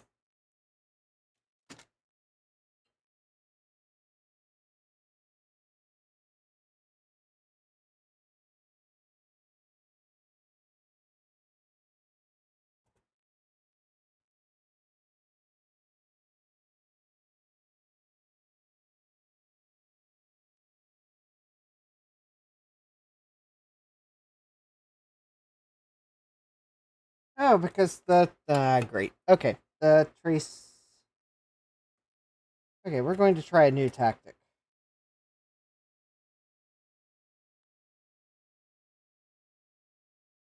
Jack says, that line of traces at the bottom makes me sad. Or should I say lack of traces? Yeah, it makes me sad too. I am going to have to take another tactic here, I think. And I'm going to break out the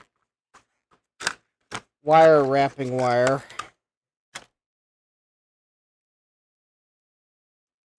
Oh, you know, maybe this wire might be easier for me to use.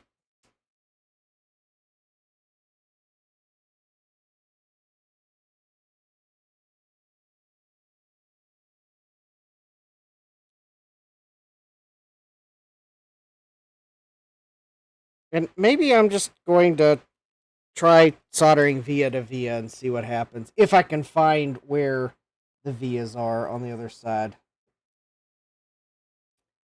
Alright. Because I'm thinking I'm going to have a very hard time tacking wires to all these traces. Okay, so here's this trace here. And it goes here. And around here. And I think it's one of these traces that goes here. And up to here. So now, do any of these traces or vias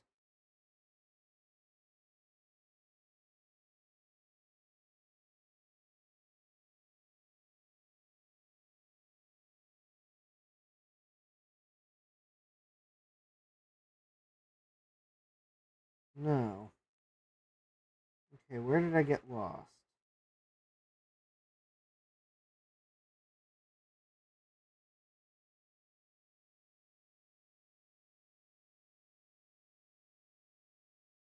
Oh, wait a minute. Wait.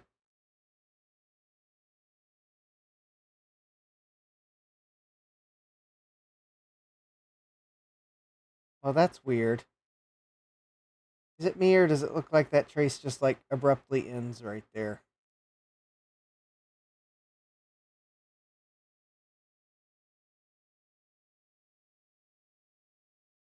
I knew I saw in the picture something that looked suspect.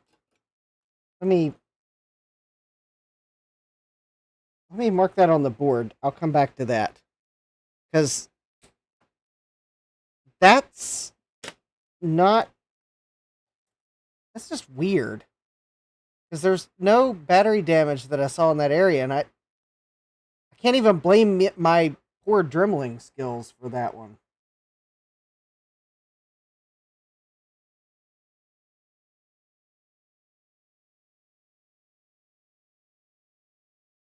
Okay, well, let's see if I could try again. So this trace comes around here, and I thought it... Maybe it comes around here.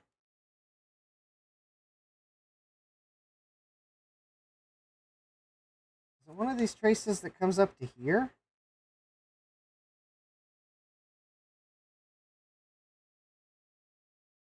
No.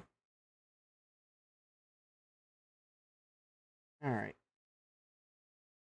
So this is going to be the 1, 2, 3, 4, 5th trace here. Okay, so now it's going to be the 6th trace because we add one here. And that goes around there. So it's now the 5th trace, the 6th trace,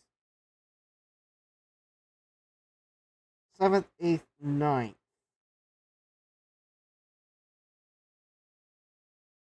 10th.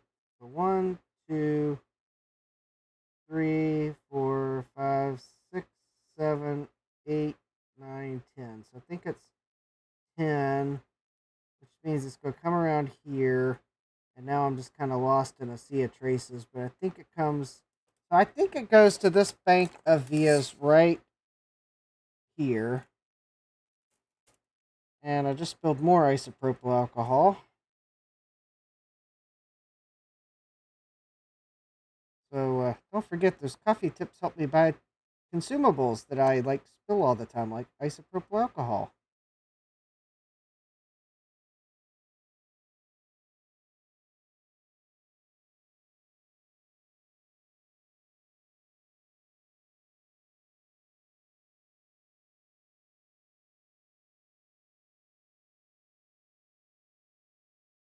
No.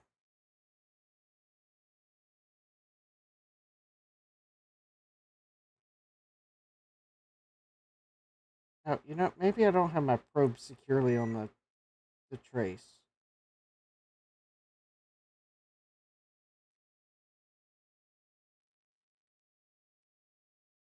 No, I don't have.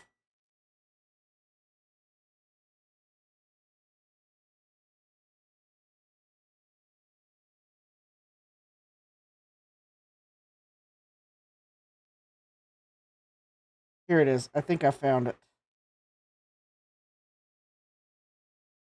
So it's this via here. So I think I'm going to put a blue mark beside the board.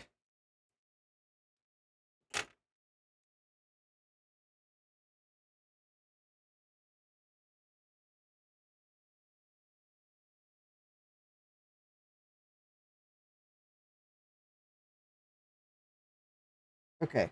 So I think that's the V I need to go to. Hopefully I don't lose it before I can get a piece of Kynar wire. I should have probably stripped the wire beforehand. But yeah, that's definitely the trace there.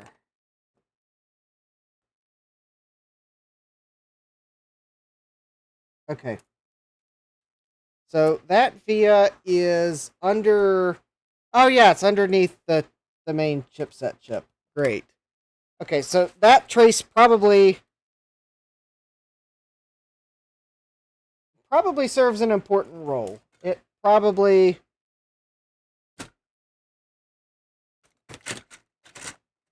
is running a signal to the chipset, would be my educated guess.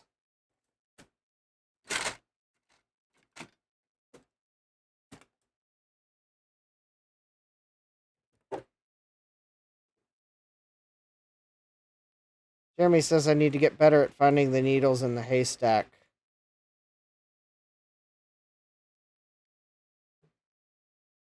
Well, you try finding the needle in the haystack when the little bit of the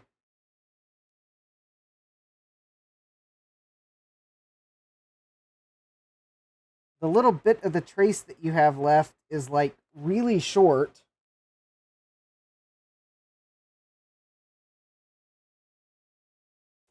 And you're trying to catch up with the chat. Jeremy says, no, you are getting better. Jeremy says, Justin seems to be getting better at finding the needle in the haystack. Oh, I completely misread that. It's because I'm, multitasking.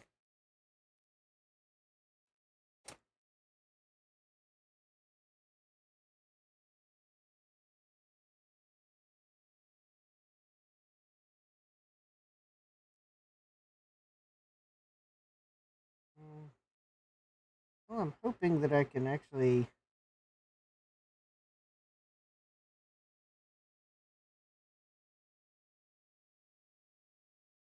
Oh, there might be too much solder mask.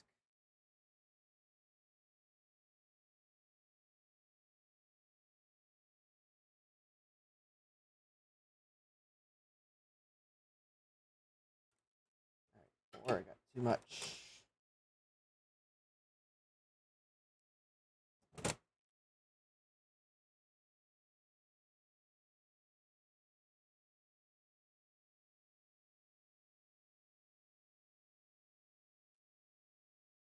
Oh, actually, that would probably do it. Let me tin the end of my Einar wire.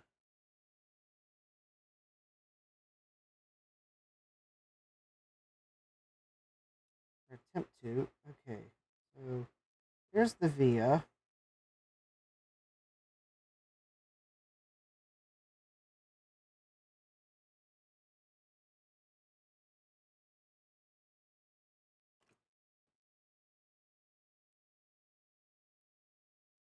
Oh, okay, Jeremy. Yeah, this is 30 gauge.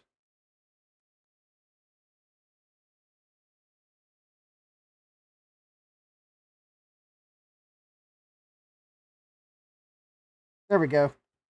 I think I got it. All right. So now let me confirm that I still have the correct via. So for my little solder pad to the end of the trace.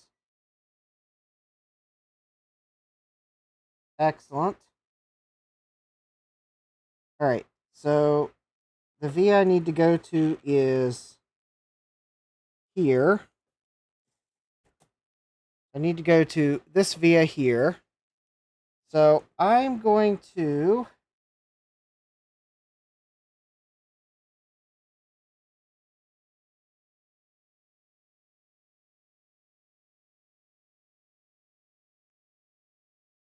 there we go. I think I like the way that wire's running there.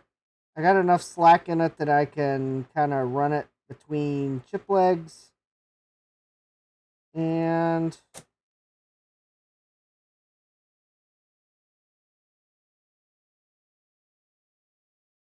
because I gotta avoid that because that's where the case goes back on.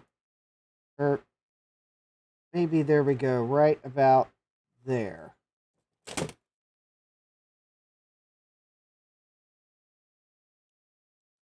There we go.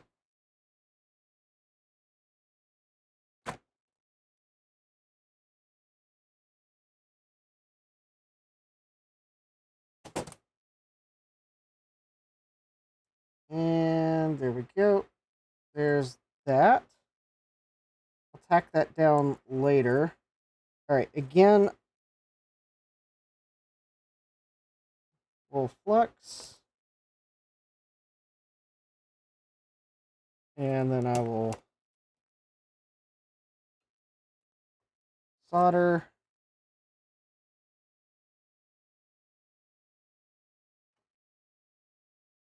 And then I'm going to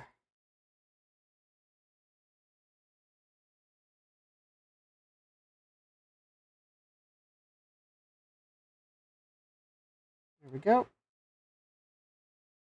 Oh, did I get?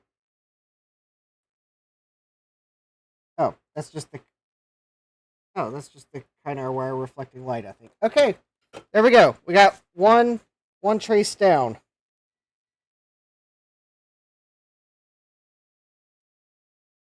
So next trace. Oh, just drop the solder. Whatever. Okay.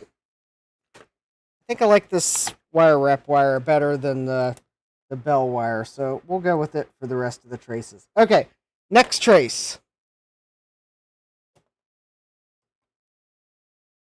Hopefully if I can get all of these signal wires rerouted, and hopefully I can at least get the board to post again. Jeremy's reminding me to don't forget to... Well, now I will probably forget, Jeremy, because you just reminded me. Oh, hey, Tim. Welcome. It's one of those ironies. You remind me to do something, and there's a chance I'll actually forget.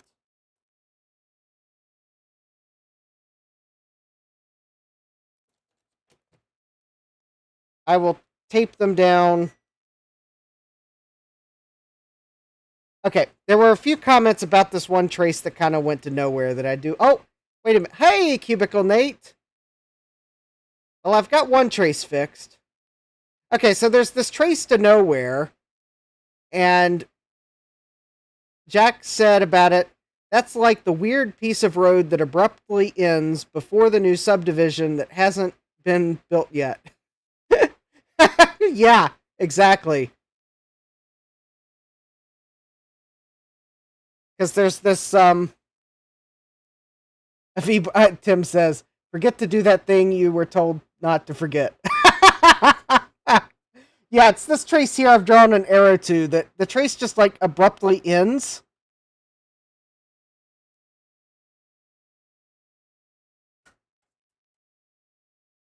And I don't think there's a trace break. That's the weird thing. Or at least it's not damage that I can tell, because that's under the solder mask. It's like, because the trace goes here, down here to this via, but then it kind of like, I bet that's a routing error. I bet when they routed the board, I bet that trace was going, in fact, I kind of wonder if that trace was going here, but then someone went to reroute it here and forgot to delete all the wire. Okay, so this is probably fine, because there's no signs that there's corrosion under there. Because this via also appears to be like a via to nothing, weirdly enough. Oh, in fact, I don't even think there's a chip there in the board where those circuits are. Yeah, I bet that's a routing, someone changed their mind how to route something and they didn't delete the entire line. Okay, so we got this one trace here. So the next trace comes from this via and comes around and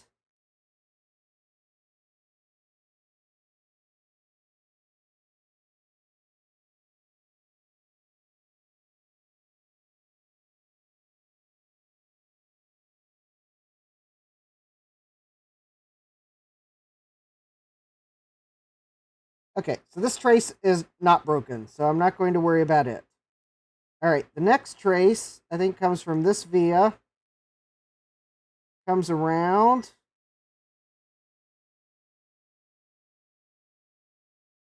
Okay, so far so good. Oh, wait. Oh, hold on. We've got some debris on the board that's causing a short.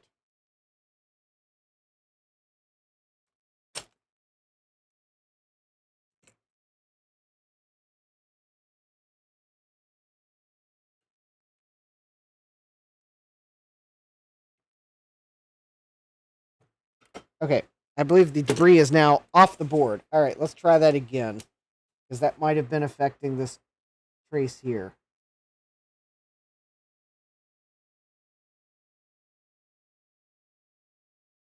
Okay, so that second trace is still intact, so not going to worry about it. Okay, third trace here. Okay, so I've located it.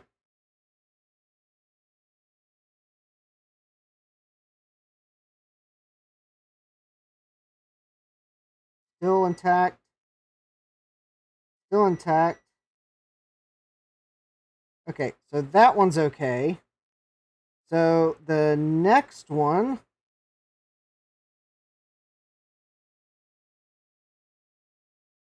Okay, the next one I believe does have a break.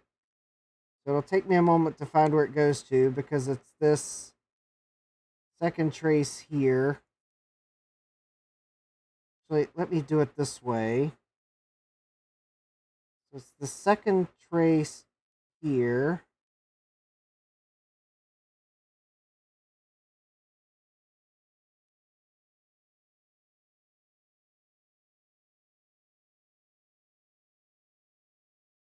There we go. I believe that's its via all the way up here.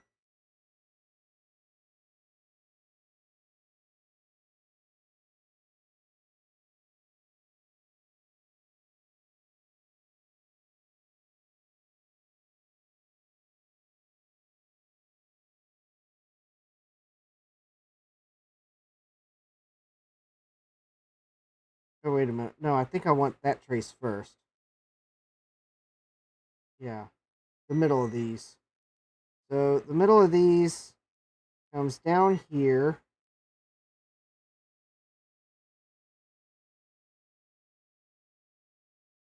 And is intact to there. But is broken. Okay, it's actually broken right there. Okay.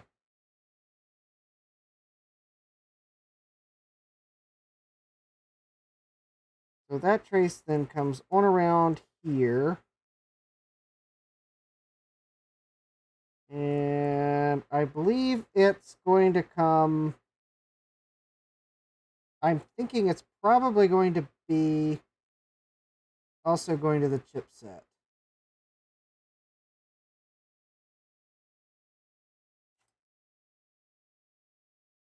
Which maybe I need to clean some flux off the board.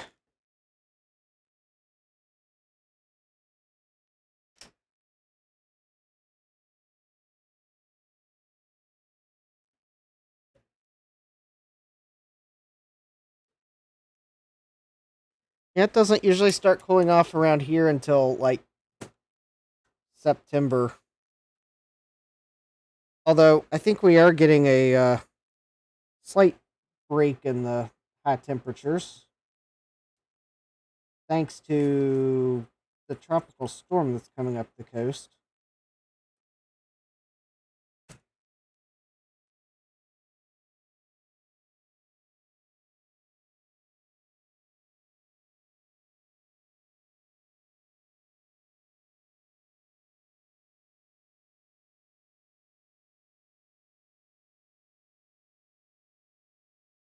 Oh, wait a minute.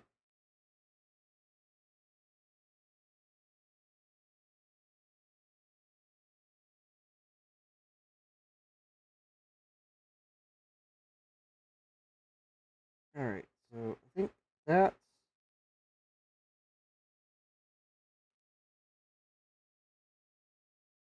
Okay, so that... I was probing from the wrong place. So there's our connection point right there.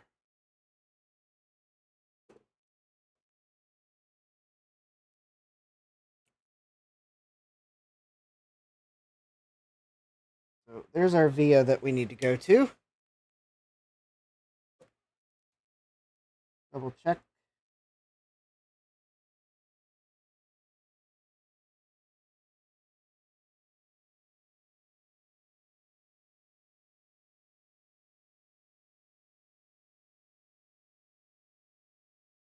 Okay, yep.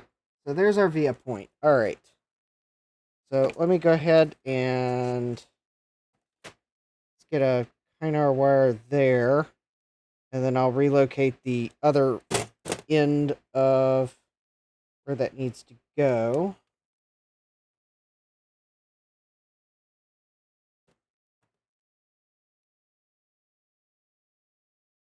There's our via.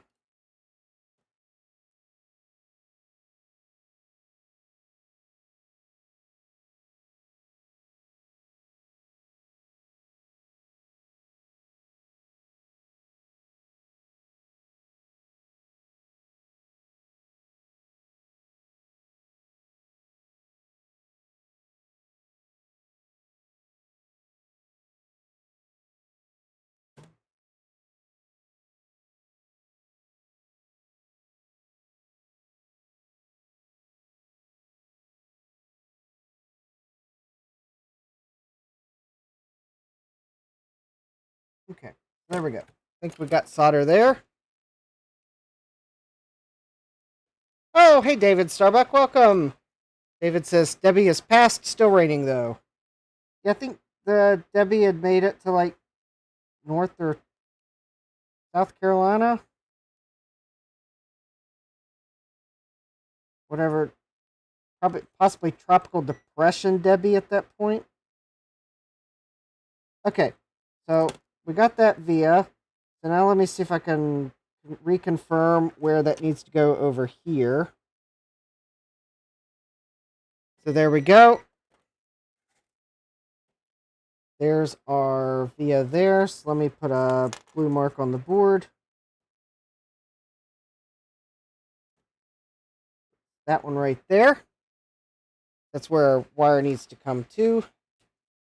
I'm going to... Well, I don't... Alright, I think for this one, the best way is to kind of route it right about like that. That way I can avoid this connector here and route it kind of between pins. Again, I'll tape it down later.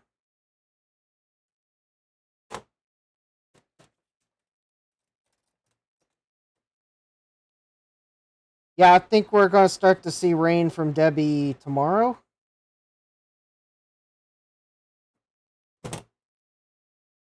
If not tonight.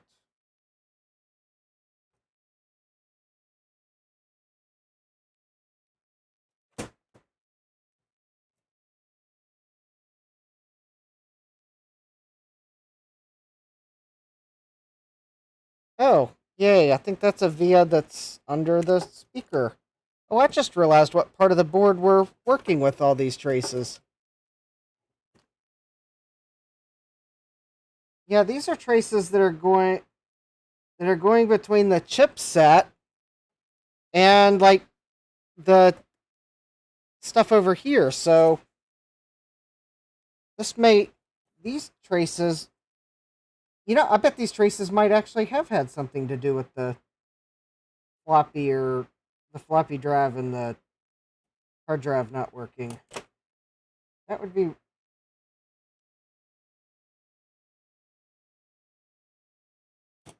That would be really nice if this fixes that. Yeah, smash that like button, folks.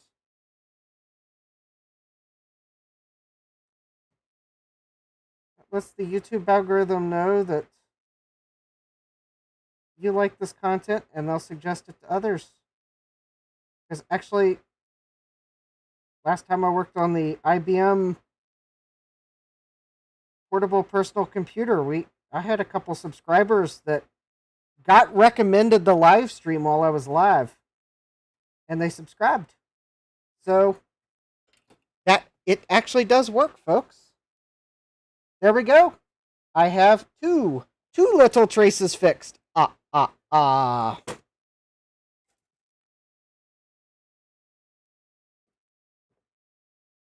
Okay. Okay, we are on a roll. Okay, so I think the next trace here is going to be this one. I think it's actually the via 1 over. Yep, and that's the one that came around here. So it picks back up here.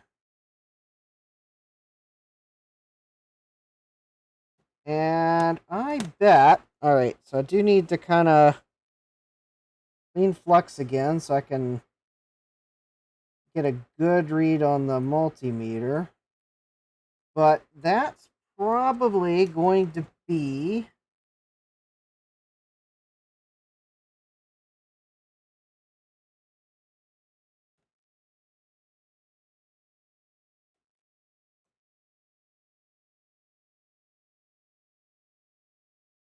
There it is, right there. Yeah, let's get me to 1,000 subscribers. I like that. Alright, so it's actually this via right here. So actually, I'm going to have to kind of think, scoot this wire around. There we go. It's the next via over. So that one was kind of easy to find. Mainly because it's running right beside the other one we just fixed. So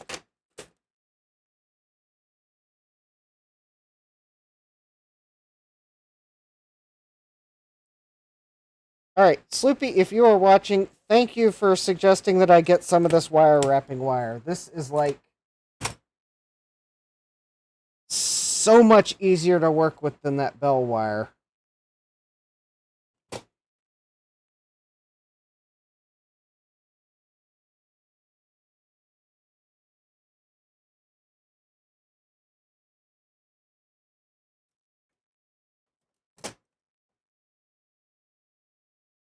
In fact, I have other boards that need trace repairs, and I don't want to jump too far out on a limb, but I am certainly feeling... I'll put it this way. I am feeling more optimistic at this point than I usually am when trying to bodge boards. And it seems like maybe the whole problem was I just needed to find a wire that was compatible with me. Whoops. Not to be confused with a wire compatible with Windows me.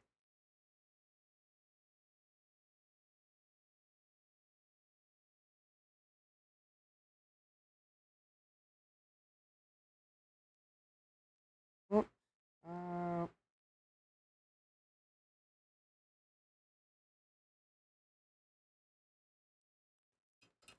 Okay.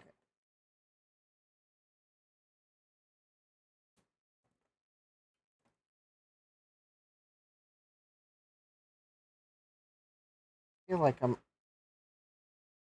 where? Oh, there it is.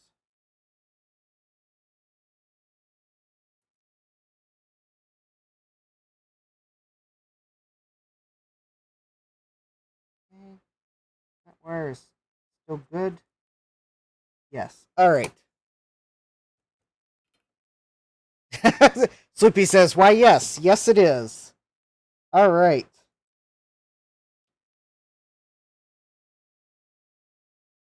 So, luckily, this one just needs to go right over here, right beside the other one. So,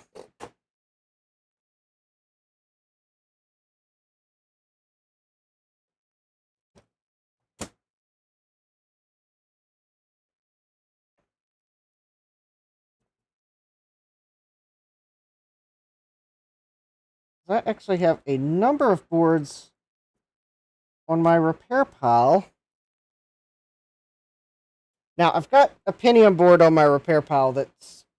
Now, it's probably actually going to require more closely matched trace lengths, so...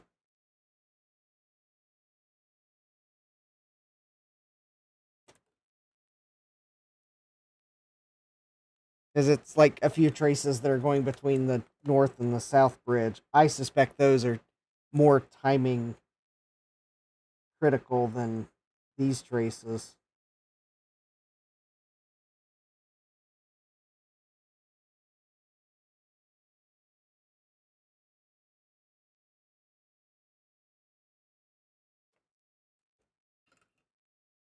All right, there we go. I have 3 traces fixed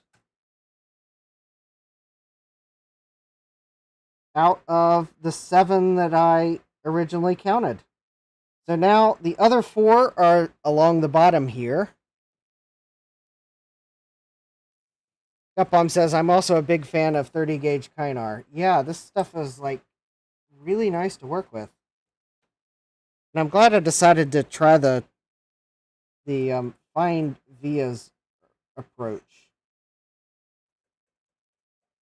Now, I will come back and I will put solder mask over these traces even though they're broken, because I obviously don't want them to, like, the traces to lift off the board and them to short together, because then that could, well, that would break the whatever these signals are. But at least for now, for testing tonight, if I can get these last 4, I won't worry about that tonight.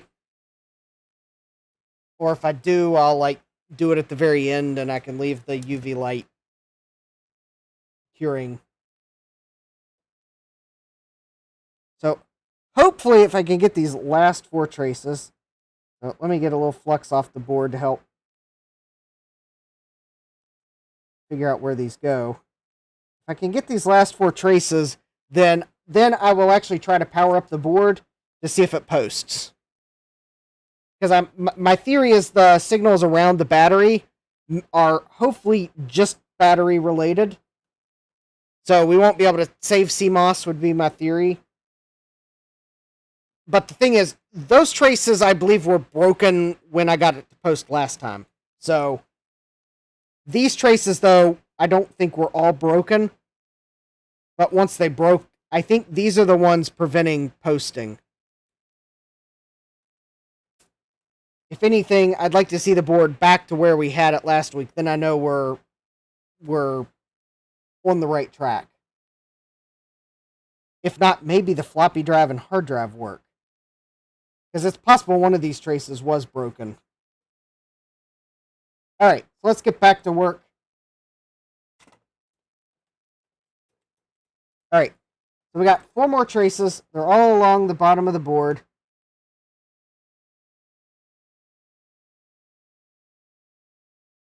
So this very bottom trace is fine. So let's just work our way down the traces. So this one here. Oh, helps to turn the multimeter back on.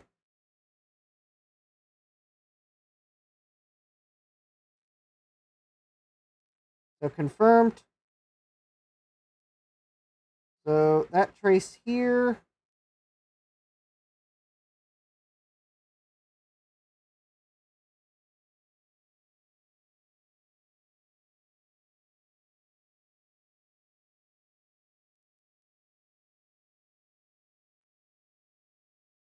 Okay, so that trace comes around here.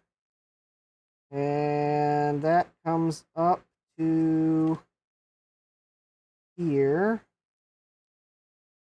Wraps itself around to here. And then kind of goes...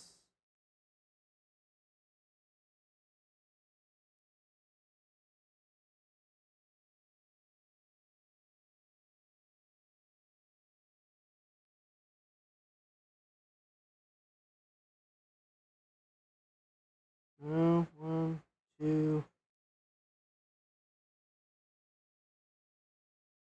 Oh, wow.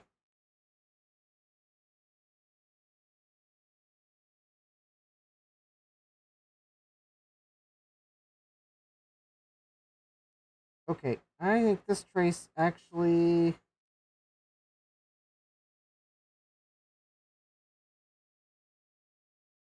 Oh, I think that trace...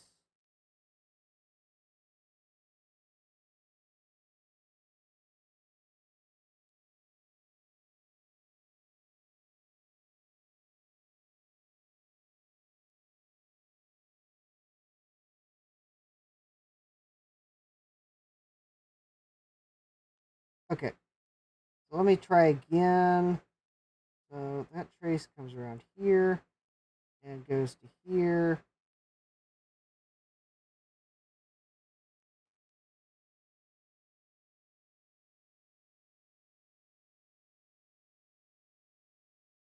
No, I think that trace goes here. There we go.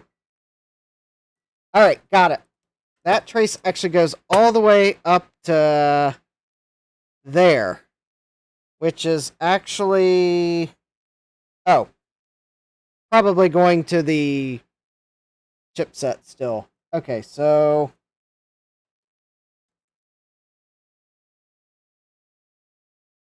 Alright, well that'll make that easy to find, because that via is kind of standalone. So there's that, and then that goes to... Okay, there we go. So that via...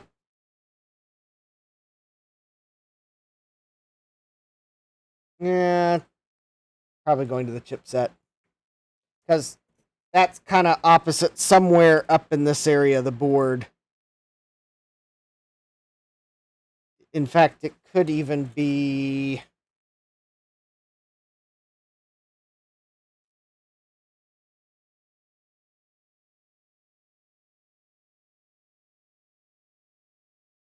I was actually kind of curious. I can see what it is.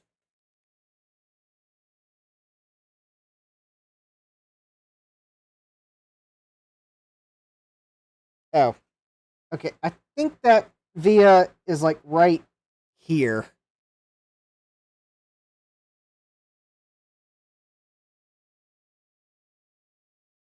Oh, yeah. You know, looking at what's in this area of the board, that could have been a very important via. All right, let's get that fixed.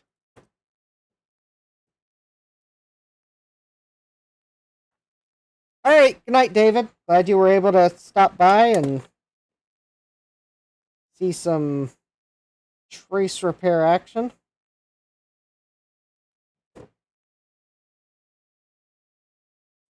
Quite honestly, if I get this board back to posting tonight, that alone would be a very good, happy ending point. Obviously, I'd like to go further than just simply posting, but hey, let's get it back to where we had it, and then we can hopefully then figure out why it floppy and hard drives weren't working. Because actually, that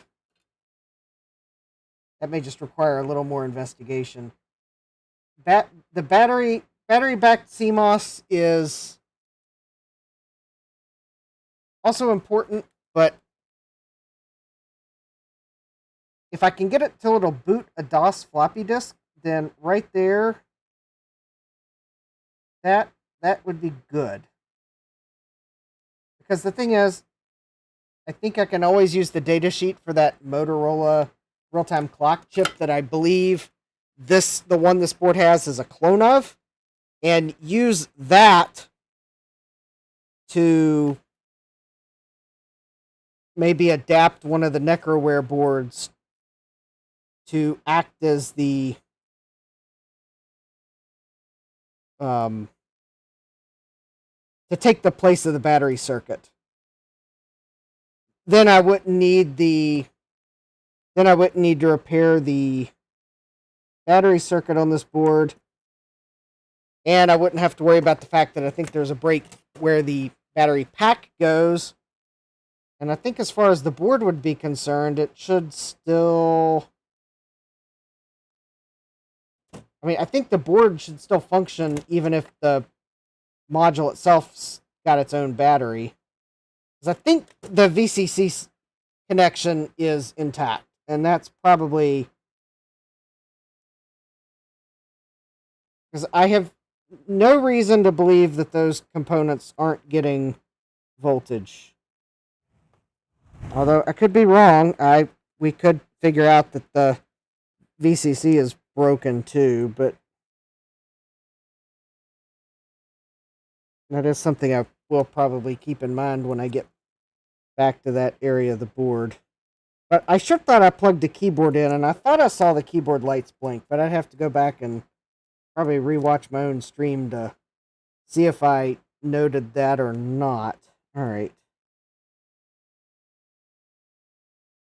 Alright, so there we go. So that's the via that one went, well. Okay, so the wire is being a bit persnickety. There we go. Well, could have maybe...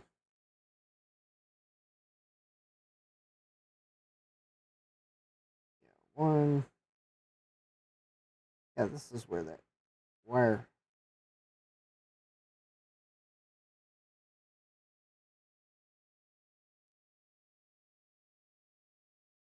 oh, you know, maybe the problem is I didn't quite strip it quite long enough. There we go.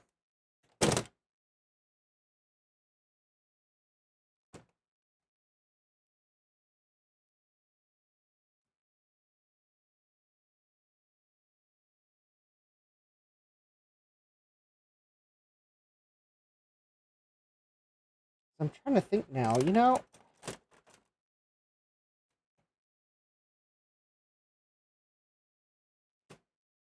That would be the other reason. If the floppy drive wasn't getting, or the floppy controller wasn't getting 5 volts.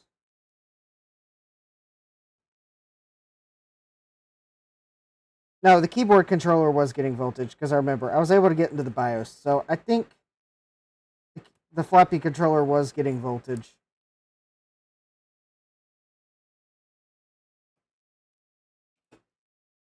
Okay, so that's probably not the reason why the floppy controller wasn't working.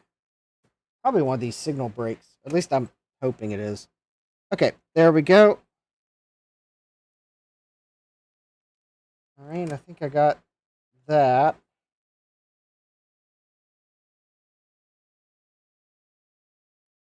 Okay, so there we go. 3 more traces to go.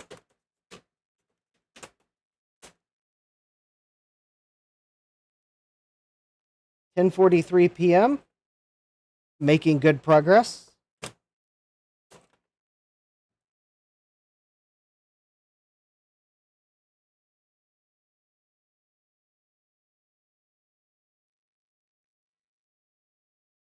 Okay. Let's see here. So this next trace.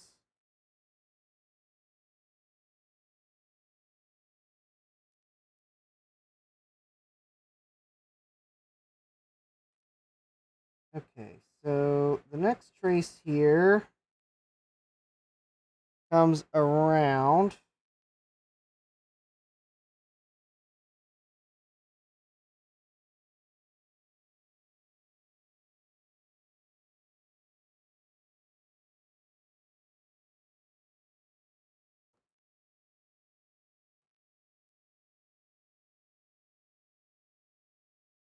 And I think it's actually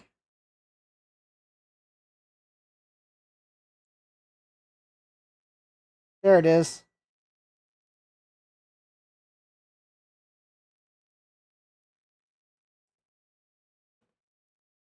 Because it was because there's the one we just fixed.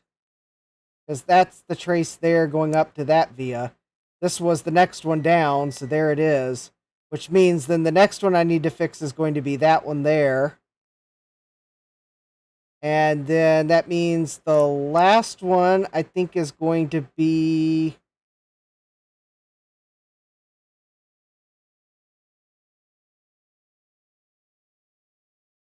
over here somewhere. Oh, going near the math coprocessor socket. All right. Ooh, I think these last 3 traces are going to fall into line. So there's that one.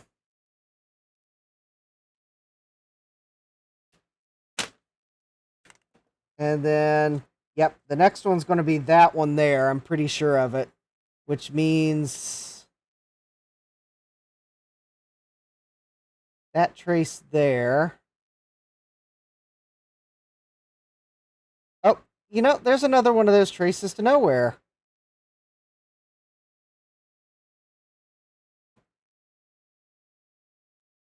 Yeah, I'm pretty sure someone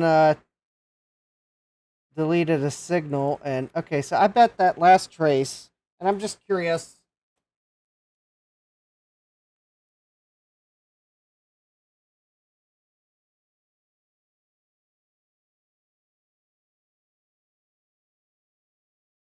Okay, so this next to last one.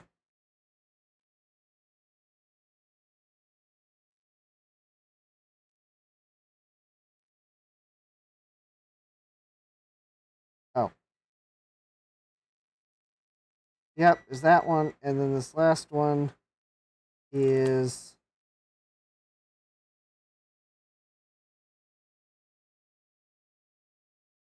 no.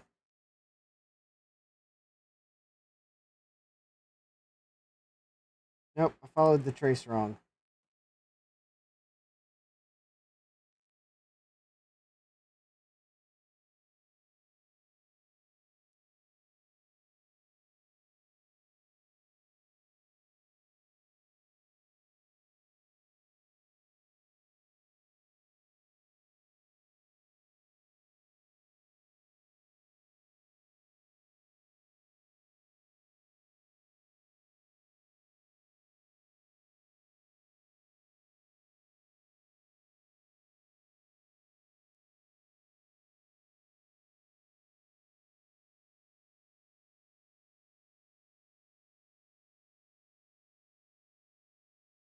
Okay, well, we'll find it here in a moment. Jesse's about to take on this hard cable contraption. All right, well, good luck with that, Jesse. All right.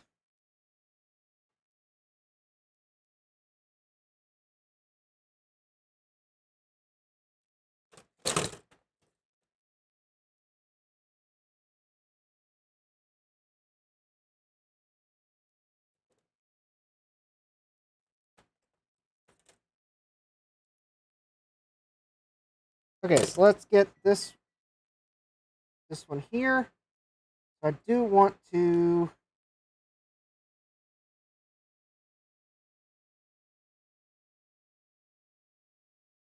kind of angle it like this because the next one is going to be that next via. I just want to make sure I got good access. All right, so be able to get the solder down to there.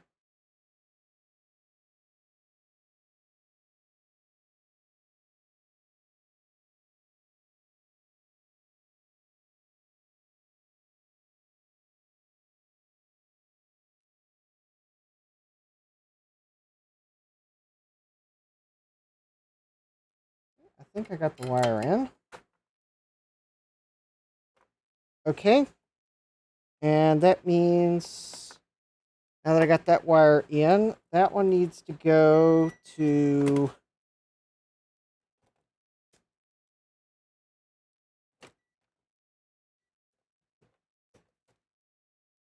I don't know. Should be that one there.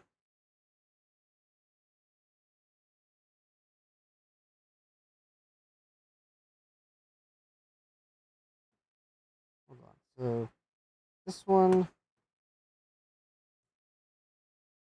make sure I got my signals right.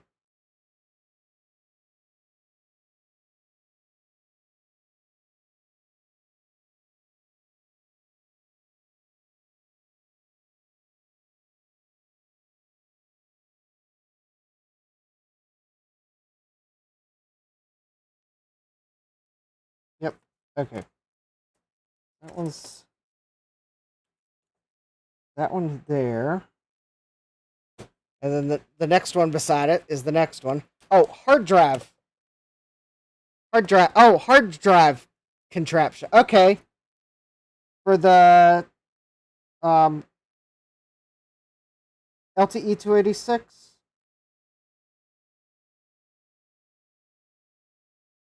Because I'll be interested in the results.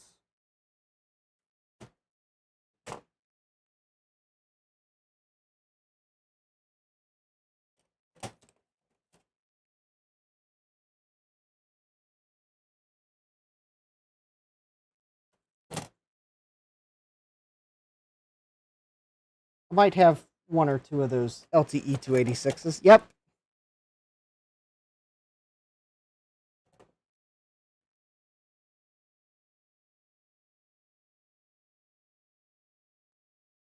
I might be watching another on eBay, but I think I'm not going to give up on the two I have quite so easily.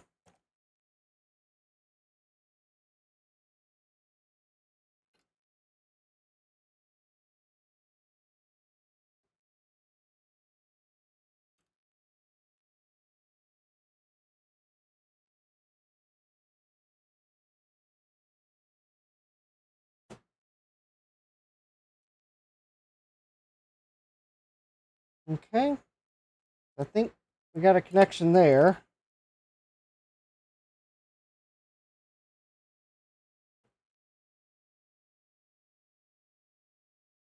All right. So now the next one.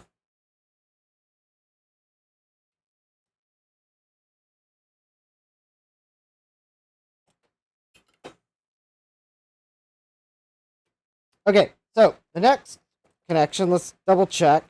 So it should be this via here, which actually, this via here goes to that pin. So I'm going to go from that pin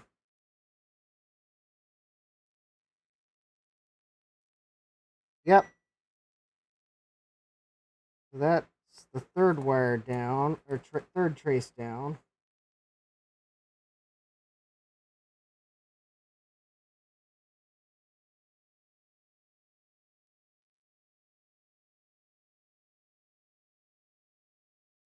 Okay, so that one should be going to, yep, that right there. The next one over from the one we just put a wire in. So, and I'm actually going to take this one to that pin and not the via. Because actually the pin should be easier to solder to than the via. Okay. There we go.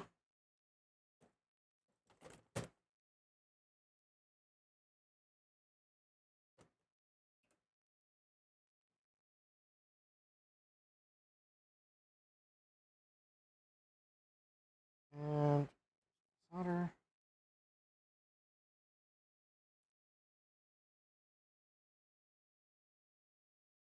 Oops, I got some solder on the solder mask. Okay, I think I cleaned that up.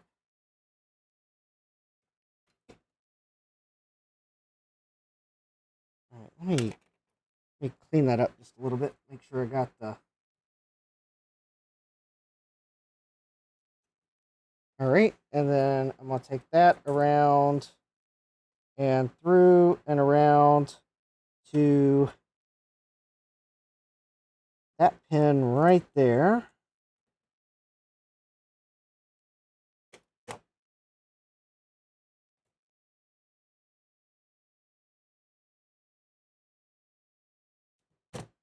I'll strip that just a little longer because I'm actually going to make it a little easier to hold into place. Make a little hook on the end of the wire.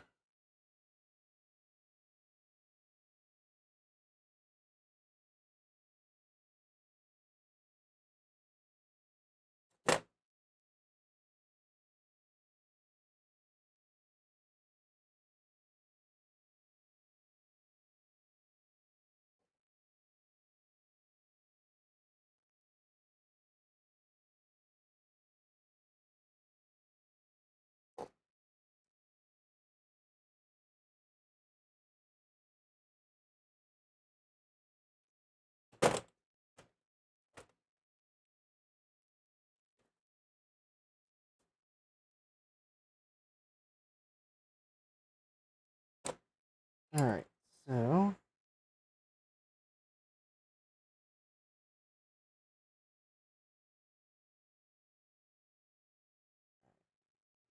add a little bit of extra flux for solder to make sure we got a good connection. All right. There we go.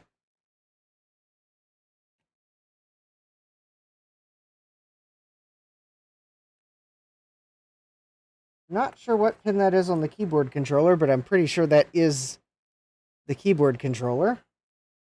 All right, and now we have one last trace broken.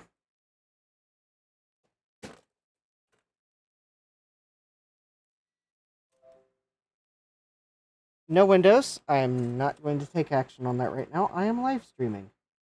I think, is that it? All right, yes. So it is this pin here. Excellent. That will...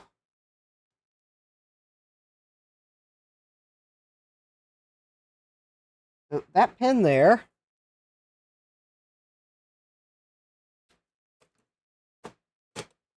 There we go. At least one end of that wire will be easy to find. So, all right. So, all right. So let's see here.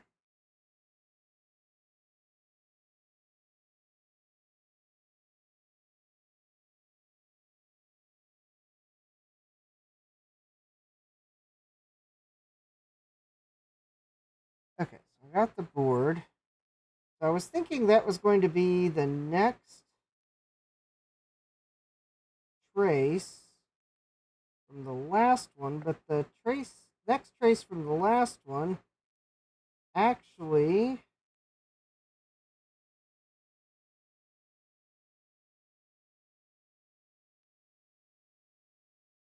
goes around the board. And I think it comes down here to... Okay, I'm going to zoom out because otherwise you're going to be completely lost. So it comes... So here's the one we just repaired.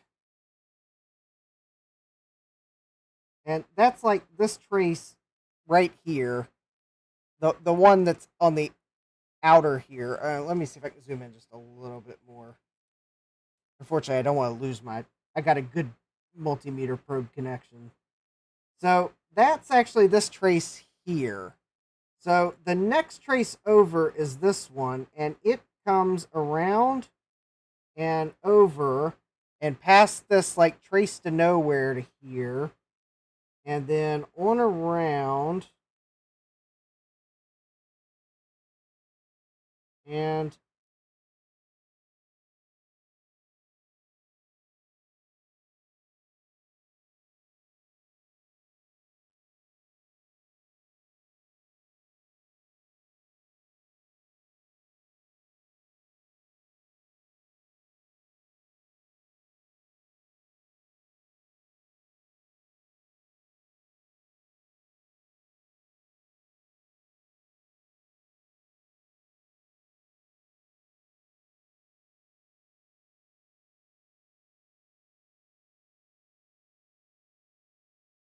you know, honestly, it might not be connected to anything.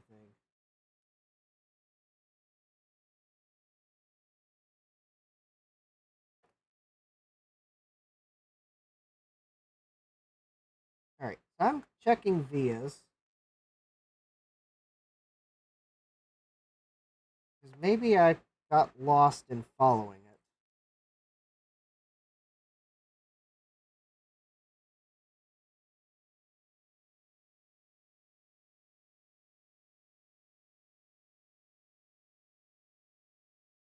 There we go. I found it. Yeah, I got lost following it, apparently.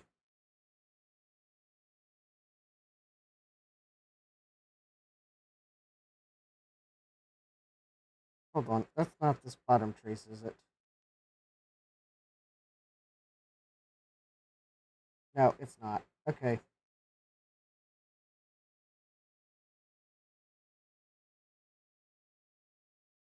Yep, we're good. So it's that trace, that via right there.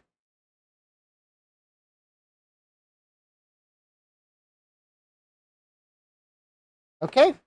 I think we got our last wire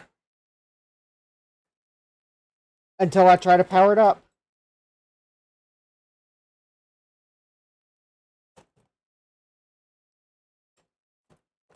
Because that will have fixed all the broken traces that I found on the bottom. And then the one that I think I broke on the top when I was dremeling. And I'm hoping that'll at least get us back to where we were when I first started. If not, maybe a little better. I'm going to think positively. I'm going to think optimistically that maybe I will have slightly improved performance. But realistically, if I have it back to the way it was, then at least I know I fixed the damage that I did when I dremeled. And that right there would be pretty good if I get it back to where it was.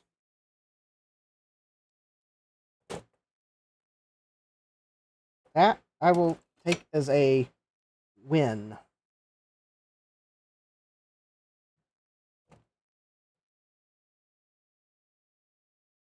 or as they might say in the Olympic commentary, a comeback from the brink of comeback from the brink of defeat.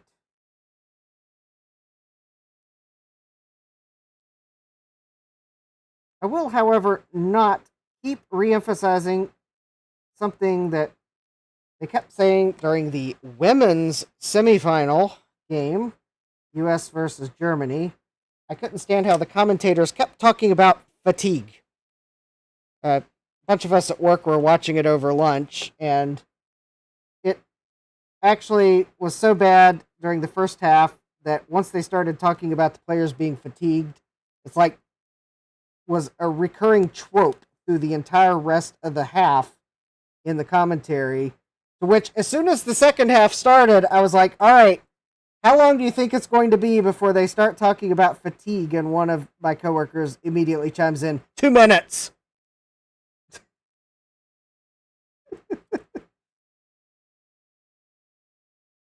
Fortunately, it was a bit longer than 2 minutes. But yes, they did eventually start talking about fatigue again.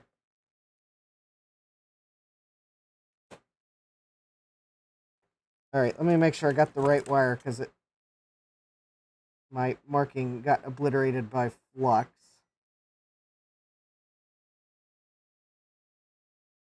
All right, good.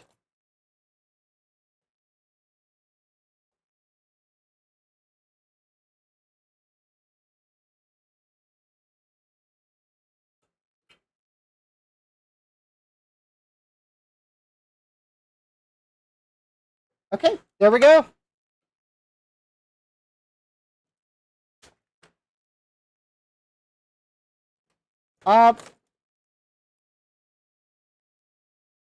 Actually, I think the insulation seemed to hold up fairly well for soldering. All right, so it might look messy, and I am just going to very carefully put this in the case. Actually, no, I will go ahead and apply some temporary tape.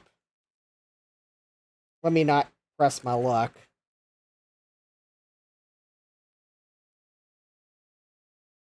I would actually use painter's tape if I saw where it was, but no, I'll just use a little bit of Captain tape. Alright, so I want to make sure these kind of stay there.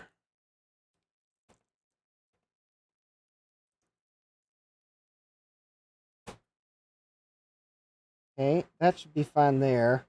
I'm just taping it enough so that I don't worry about, like, ripping them. Oh, here we go. Here's a little piece of tape, and that one, I want to stay there.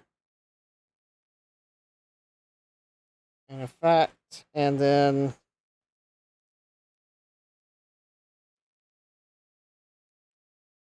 if this works, I'll clean the flux off the bottom of the board, and I'll redo the tape a little nicer.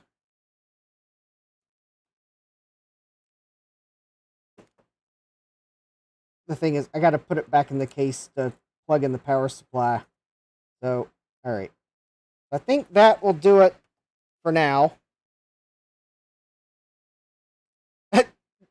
Steve says, I'm back. Again, what have you done to this beautiful system I totally didn't tell you to buy?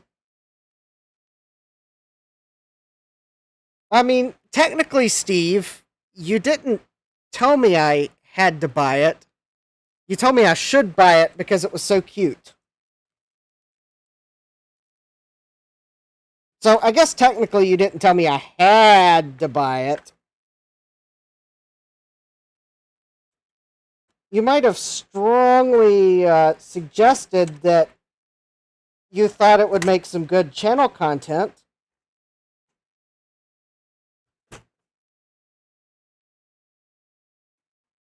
And I think it has, Steve. So, for that, thanks for the suggestion. It's not your fault you couldn't resist this tiny chassis. Steve says, yeah.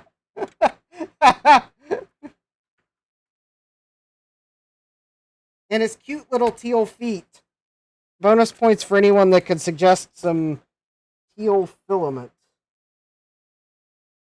Alright, so let's plug in the... Well, no, I don't need to plug that in.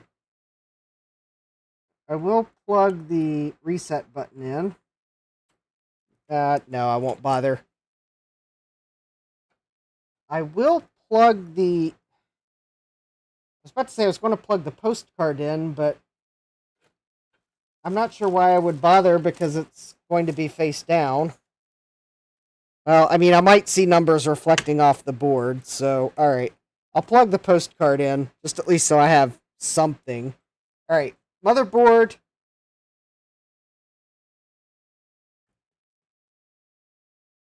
Alright, I'm going to do minimum viable product. Motherboard, video.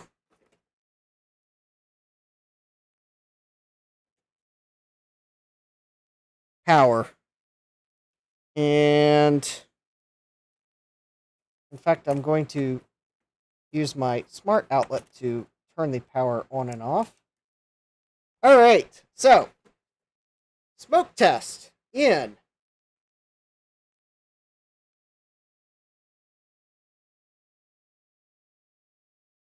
Yeah, I'm going to sit back just a little bit. Smoke test in 3, 2, 1. Okay, we've got fans. We've got, I see a red glow on the postcard. Oh, I'm on the wrong, that's the wrong video input on the scaler. Do I even have, oh, wait a minute. Oh, I can't see what the postcard's trying to tell me. Oh, we got all dashes. Okay.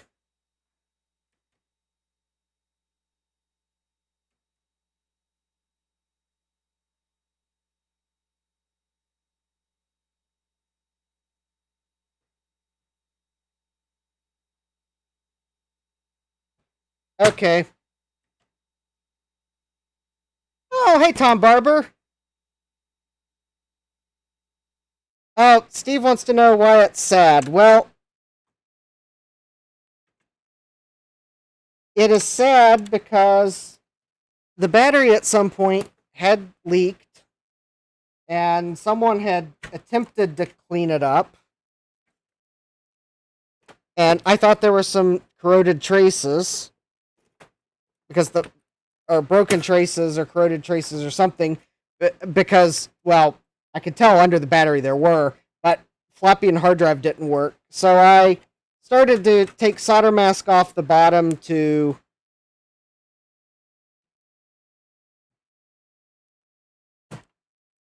inspect it, and, well, I guess the Dremel got a little bit too crazy. And I went from zero confirmed broken traces to 7 confirmed broken traces in like a second or two.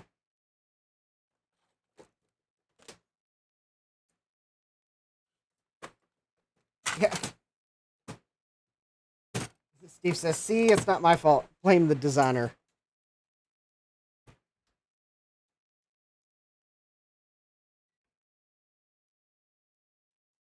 Alright, so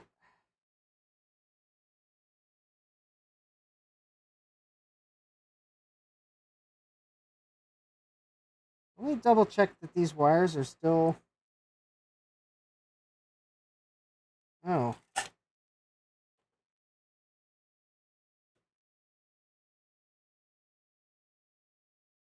Okay. Well, at least one of these wires, I think I accidentally removed solder somehow.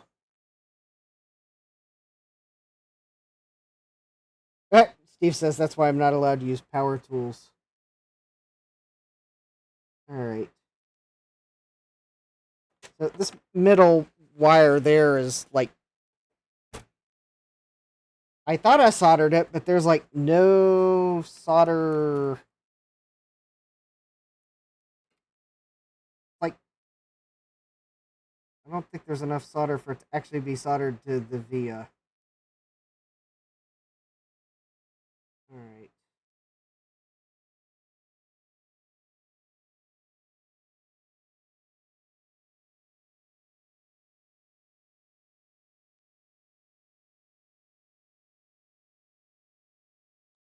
Alright, so let's try this again.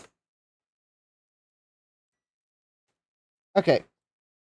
So we got this wire, this via here should be going to there. This via here should be going to here. Okay. This here should be going to here.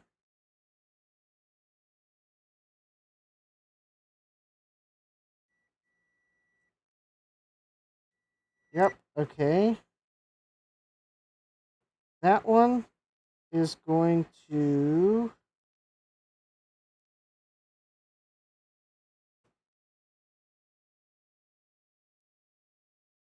Oh, that one there.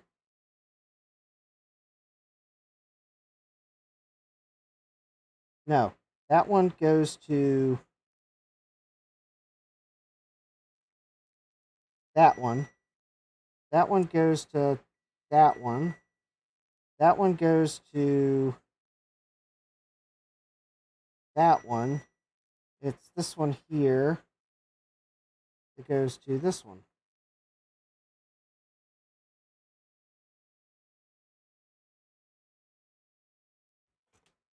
Oh, there's like no solder in that via either. Okay.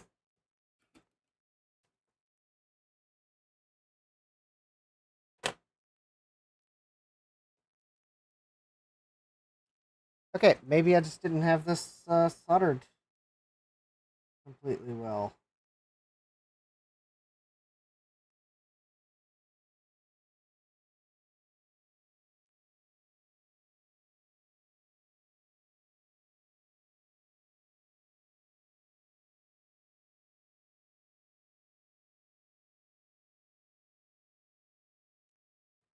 Okay. Hold on, I may have mixed up some wires. So this one goes to...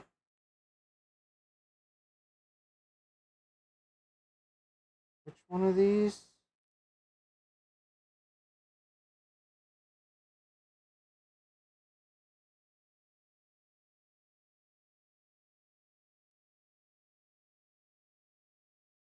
Oh, should be that one there. Okay, that's confirmed. And I think I got the other three. Okay, so let me try it again. In the hopes that maybe I didn't have those completely soldered well. I guess I can also...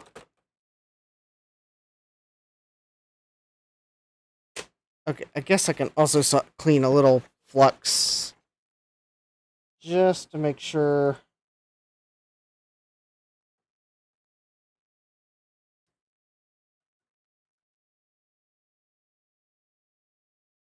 We're not having some like capacitive effect.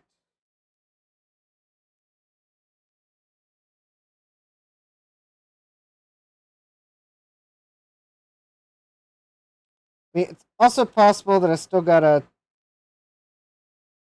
that another one of those traces in the battery circuit are important.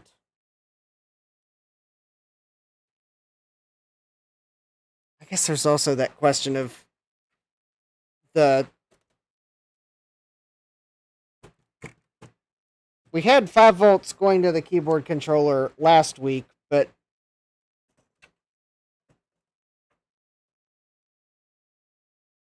some of that damage in the battery section now keeping 5 volts from making it over there. Oh, we got that transistor that's broken.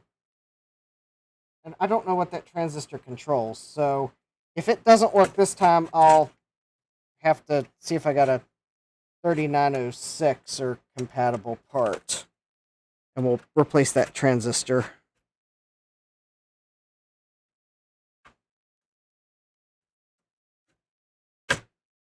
Because it could be controlling something important.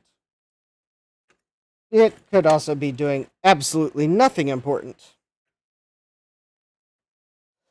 I thought it might have to do with the battery circuit, but it may have something to do with some more general circuit. Okay.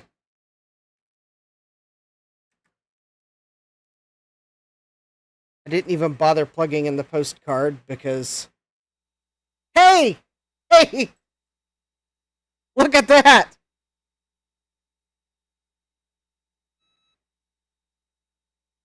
Alright, what do we got? We got CMOS checksum fail, keyboard fail, real-time clock fail. Well, that makes sense. Alright, let's plug in a keyboard. If I can find one. Preferably not a Mac keyboard. I don't feel like cobbling together an ADB to PS2 adapter. Yeah! Look at that! We might be back to where we were.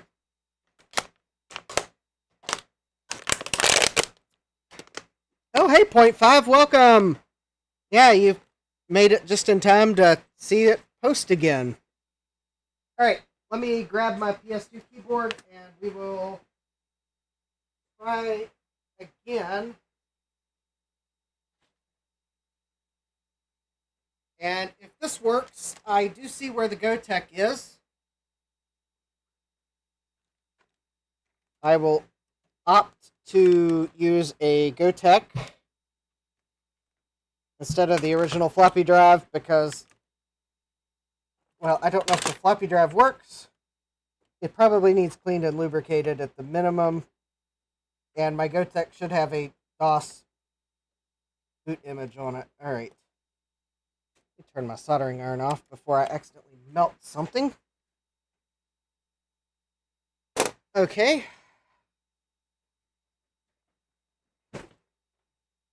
The real-time clock should still fail. But let's see, it should see the keyboard. Okay.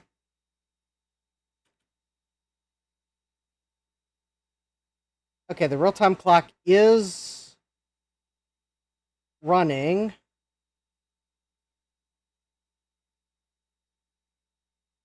I'm going to at least set it to something that makes somewhat sense.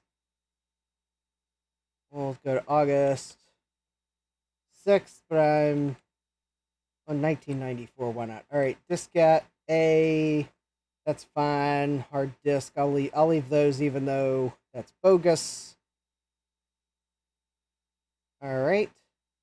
Function 10 to exit. Okay, so we should get a floppy disk fail.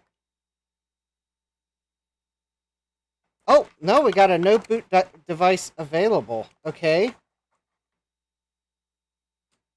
All right. Let's okay, let's... I do find that interesting that it didn't complain about the absent floppy disk, but I don't know, this BIOS maybe doesn't check that? That would be weird, but I guess not totally unheard of.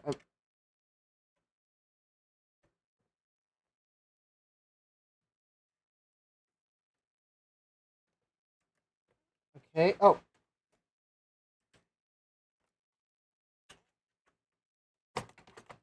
Helps to plug GoTex into power.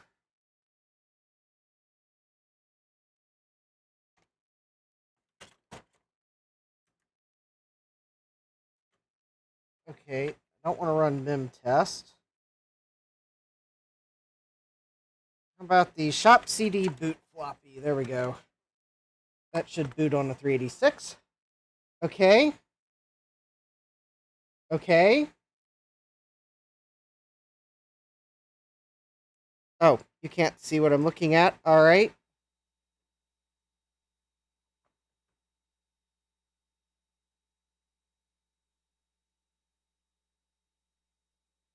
Is hard drive fail? Okay, that's fine. We don't have the hard drive hooked up. F1 to continue. And no boot device available.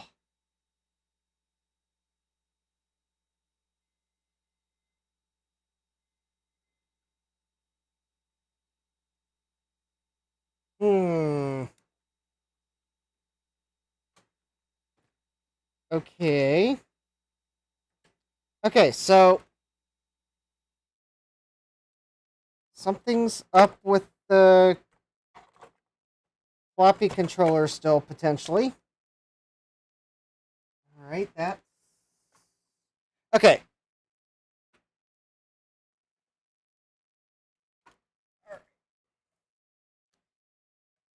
Okay, let's try this. I've got the hard drive, and I have its incredibly short data cable. And I'm hoping it's got pin 1 marked on it, because Oh, pin 1 must be there. Okay, I got it. I just had to look at where the notch was in the cable and realize the cable cannot go onto the hard drive with the notch side down because the PCB prevents it. Therefore, I realized that the notch must go up. Pin 1 is marked on the motherboard, so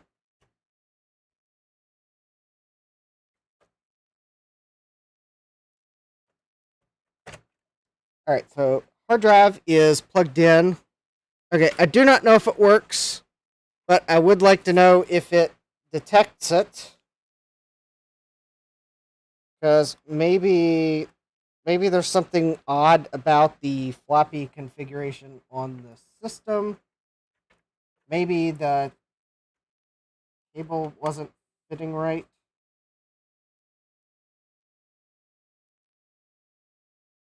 Alright, so I'll go ahead and plug the floppy in. I just want to... It'll be more obvious if it seeks. Alright, there we go. Hard drive is spinning up.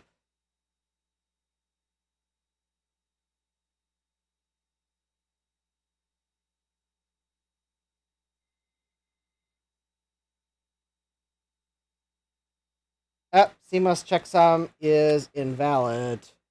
Powered off too long. Alright. Alright, we'll just leave that alone. Diskette A is 3.5 inch, 1.44 megabyte. I'm pretty sure that's correct. I believe type 35 is correct for that drive. Okay, function 10 to exit. Alright.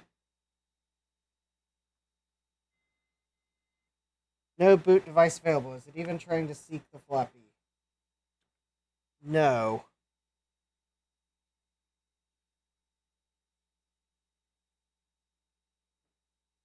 No, I do not see any activity on the floppy drive. And I have no... I don't think this hard drive has DOS installed on it.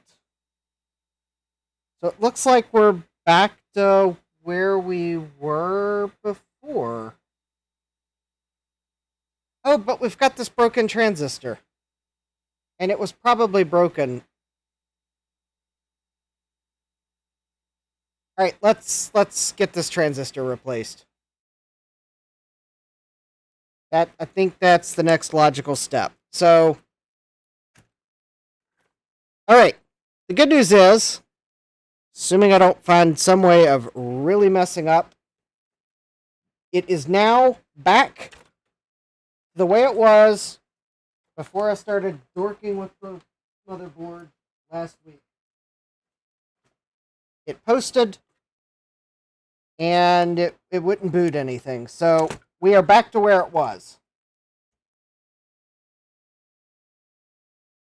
I don't think the floppy drive's the problem, because it also did it with the Gotek. So there's something up with the floppy controller, at least. It didn't complain about not finding the hard drive, so I think if I was able to install DOS on this hard drive, we might actually be able to get it to boot. Ooh, that would be But we could put this hard drive in another computer and try to install DOS on it. 11:30. That would be tight, but doable. Oh, I see 2 motherboards I shouldn't grab. Because it could take me time to find the transistor. Okay, let's see if, because it didn't complain about the hard drive, I'm going to take the unconventional route. Because here's the good news. Thursday's stream is a general repair stream. I never said that the KLH champion couldn't, be in the repair pile conveniently for Thursday's stream. That would give me tomorrow to find the transistors. Alright, let's see if we can't get this in another DOS system, and at least another motherboard, and get DOS installed on it. I should have DOS on the GoTech. We just need to install DOS. And I should have a working motherboard around here somewhere. Trying to find one that's easy to hook up.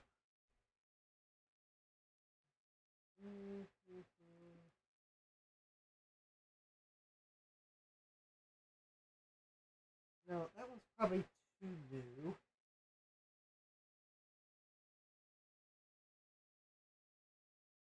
That one's not sitting on a power supply. Ah, here we go. I think I see the one I'm going to pick. It's my 486 PCI board, which means it's got onboard IDE. I don't have to go find a controller.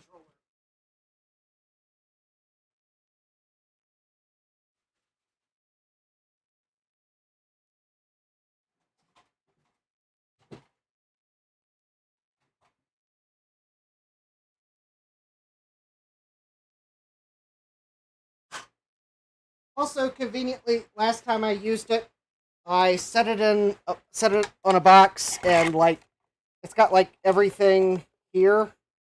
I got a DVD-ROM drive. I got a GoTech, and I bet that GoTech has DOS on it. I got 2 cooling fans.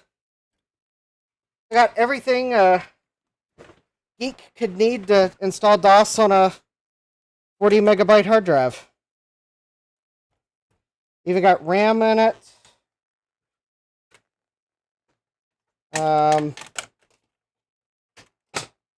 Thanks to one of these motherboards you saw on Wheel of Regrets,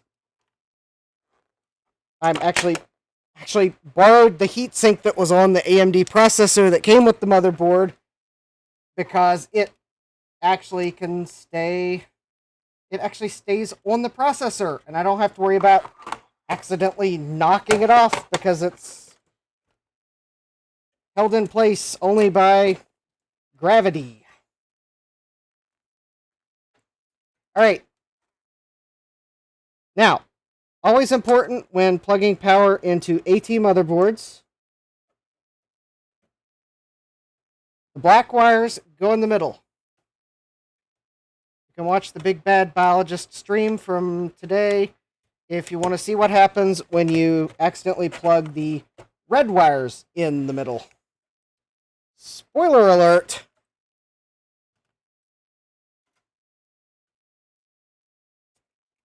It's exciting. John's probably like, I wouldn't call it exciting. I was there. Could I rig a wire on that transistor? I might be able to. It'd be tight. I'm going to install DOS instead because, well, I already almost have it ready to boot the system up to install DOS. It is one advantage to having a system that's looks like a tangled mess, but in reality it's not a tangled mess. Well, it's just tangled and messy, but it should actually work. Oh, I'm going to need a video card. Oh, okay. Well, that IDE cable was not used with this system. Hold please while I find an IDE cable that does not have a key pin on it. Oh, that's why I don't hardly ever use this board. It needs an IDE. Either it needs me to remove the pin that would be the key pin very carefully because I wouldn't want to remove the wrong pin by accident, or I have to find a cable like this one, luckily, that's right here, that does not have a key pin. All right.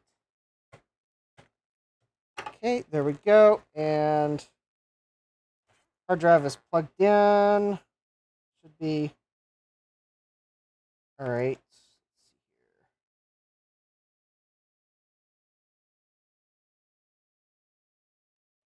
Okay, so I got IDE and power onto the hard drive. I got a keyboard.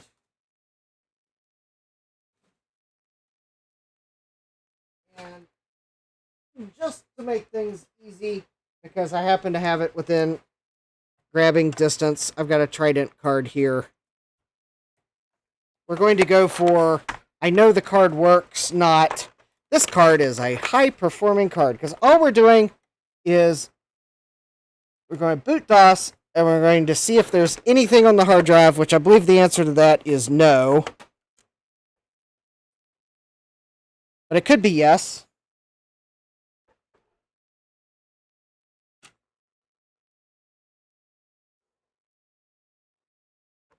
Oh, all right.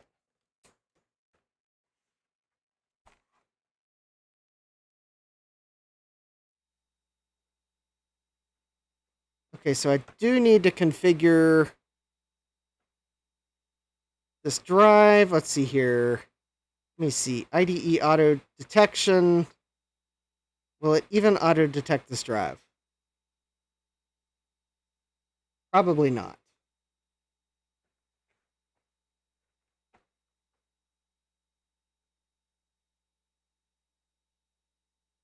It is a ST351AX.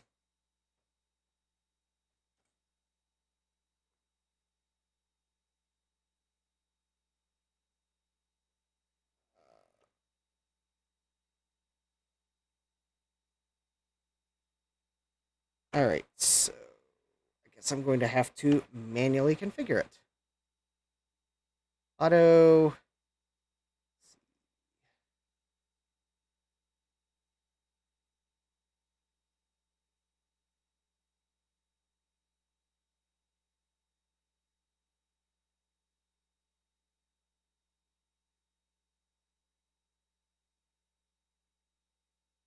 Let me see if I by chance happen to see it here.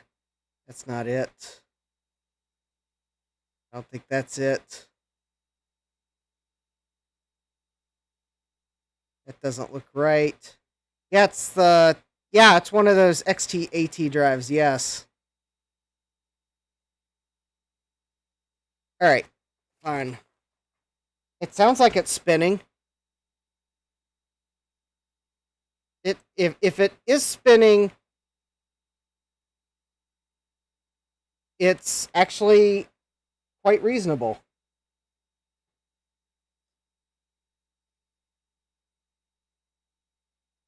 It might actually not be spinning. I thought it was spinning in the other computer. All right.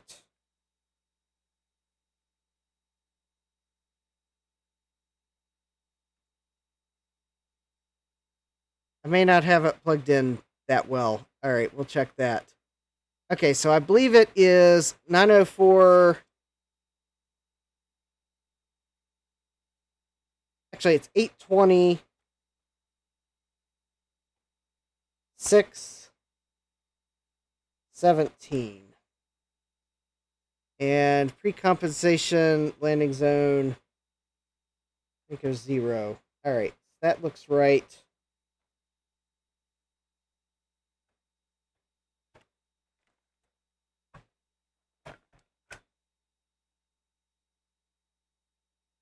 Oh yeah, it's actually spinning. The CPU fan's just slightly noisier. That's why I couldn't hear it.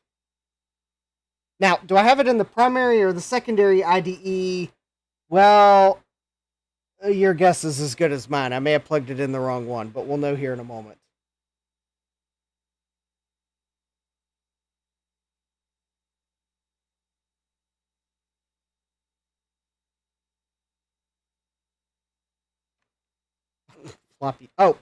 Floppy disks failed. Fun fact. Gotex work a heck of a lot better when you actually plug in the floppy cable.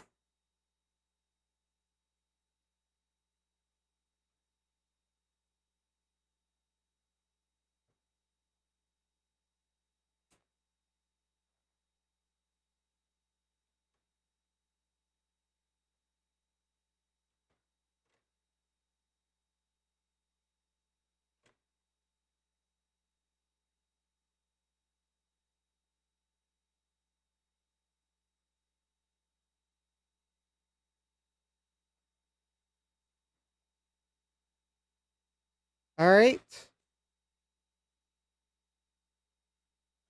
Okay, I think it's...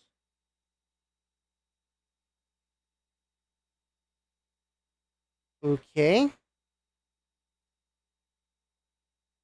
All right, we're booting DOS. We'll see what fdisk says.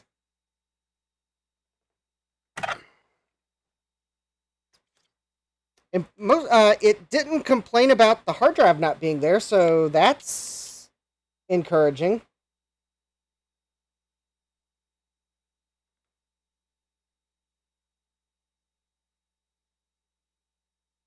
Yeah, I could have skipped this. All right.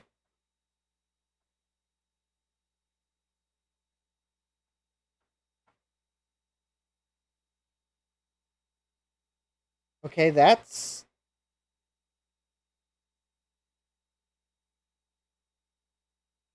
No fixed disks present. All right.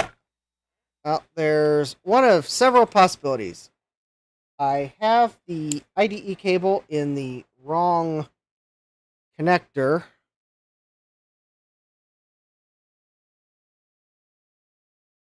Even though I plugged it in the same one the compact flash card adapter was in. The drive is jumpered wrong.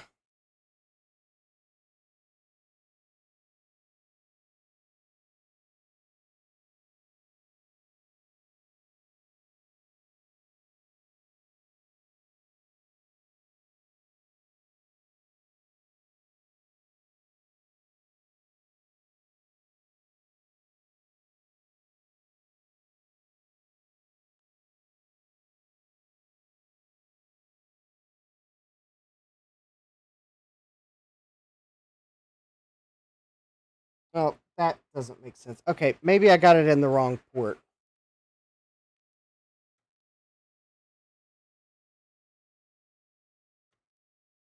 Or maybe the drive doesn't work. I mean, that's always a possibility.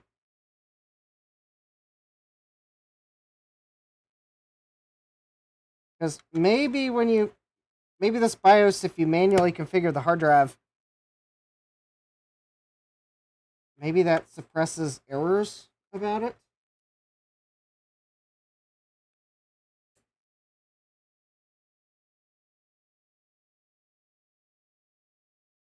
Okay, hard drive spun up and I heard it. Okay, so the hard drive did a head seek, and it is spinning. I guess I could skip the memory test. All right.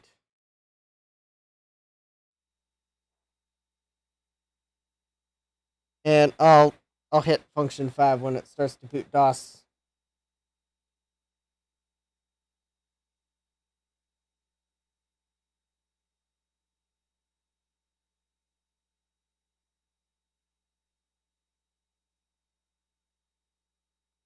Oh.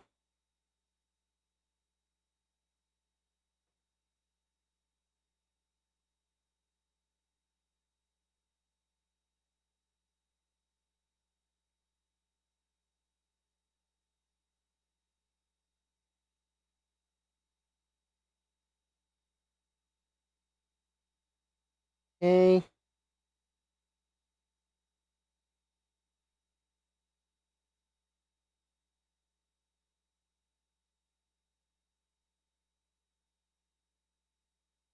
So I think the drive's jumpered for...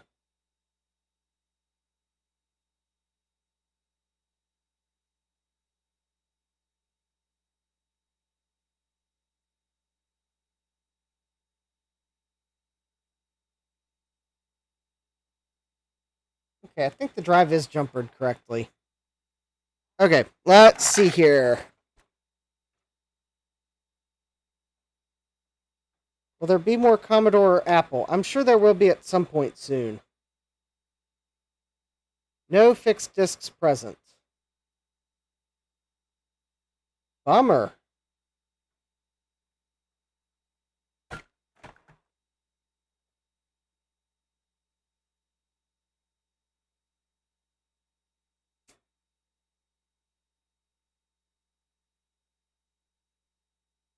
Well, maybe the drive's actually not working.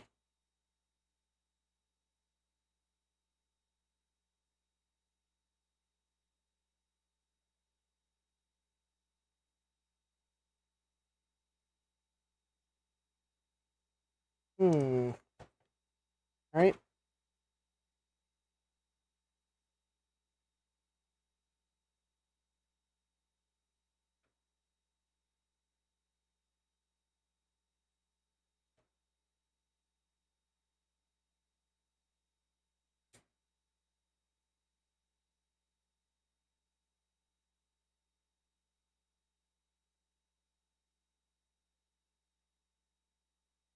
Okay. So it spun up. I mean, I really don't expect this is going to fix it. Maybe this drive's incompatible with this computer.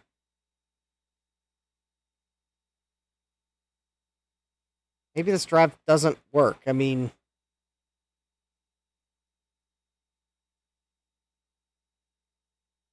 I guess the other thing I could do is...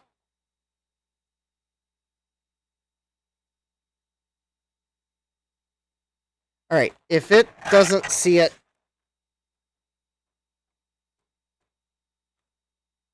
now...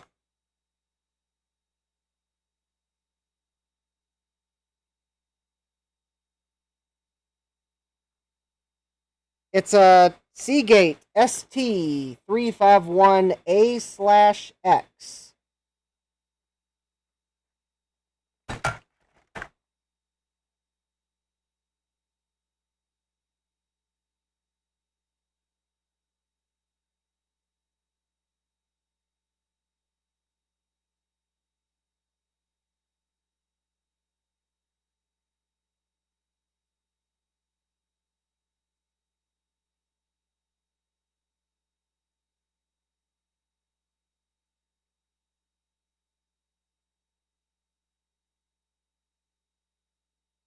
Pin 2 is the one closest to the power connector. So the drive is jumpered as the following. Okay, so if I'm reading the jumpers right, it's jumpered as master. Okay, that's correct. For this configuration. It's jumpered for bus reset low. The bus reset active level is system dependent. And the drive activity LED is not on.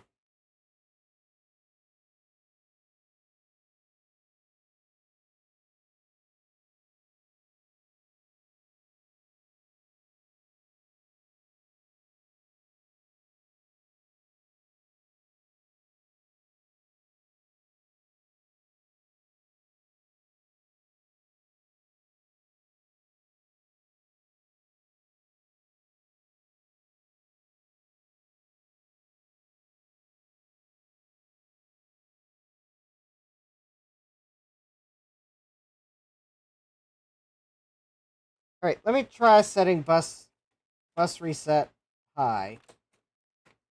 Because I don't know which, although I sure thought bus reset would be low, but whatever. If I can find something to change it with.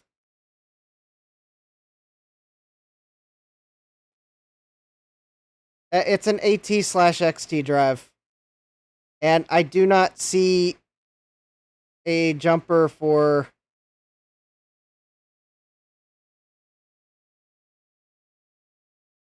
AT or XT mode.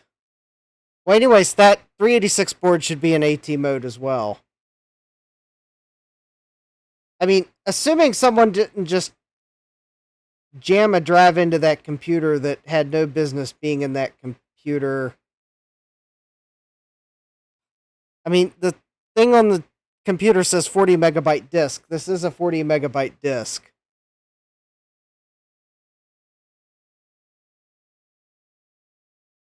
Oh, wait a minute.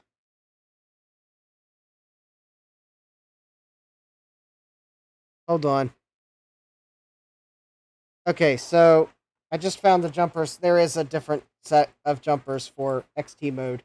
Let me double check that we're not in XT mode.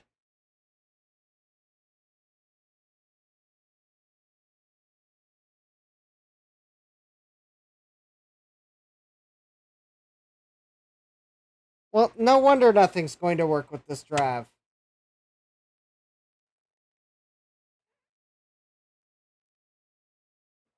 Of course nothing's going to work with this drive. This drive is set for XT mode. I bet someone, replaced the drive at some point and didn't change the jumpers. Good call, Sloopy. Yeah, the drive is currently set for XT mode.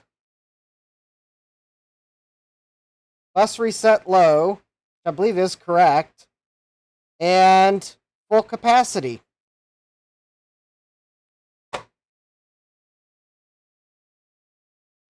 So let's fix this. Alright, so I need to remove the XT mode jumper, which is that one. Okay, let me remove that jumper. So I can now remove this other jumper, assuming I can get it out. I used some, really small jumpers.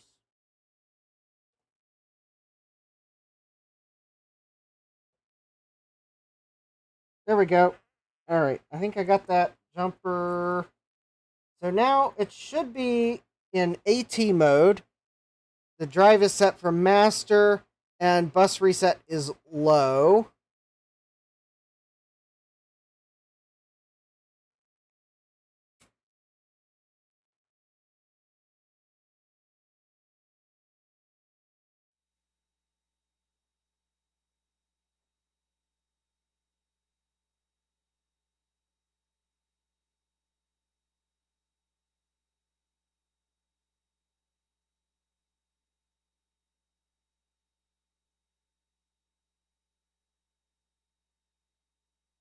Alright, let's see what it does. Yeah, it's an A/X. And it was jumpered for XT mode. I didn't catch that at first. Jesse just sent me some jumper settings. I saw.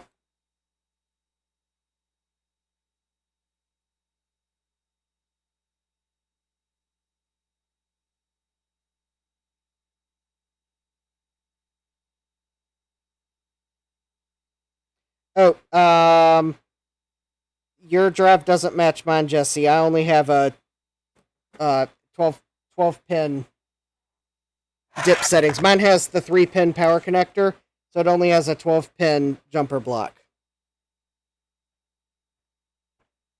Which also made it confusing because there's 4 sets of jumper. No fixed discs present. Okay. Do I still have... it'd probably be... Okay, let me just pull this board up on the retro web really quickly.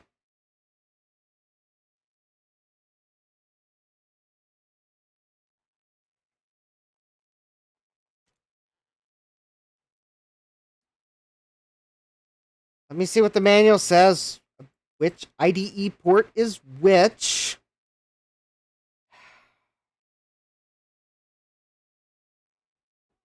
Okay, I am in IDE 1. According to the manual, I have pin 1.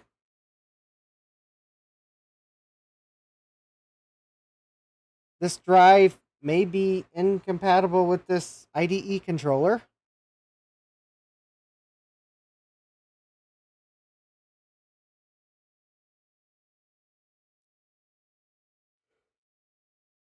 Alright, there's one other thing I can try. I will try it. I'll set the bus. Alright, bus reset level to the other setting.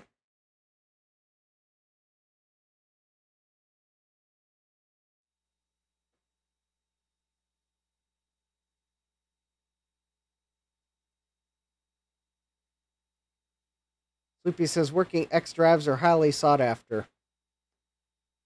Well, this one may be a non-working A/X drive, which would mean it would be not highly sought after and a paperweight. And actually not a very good paperweight, because these drives aren't really that heavy.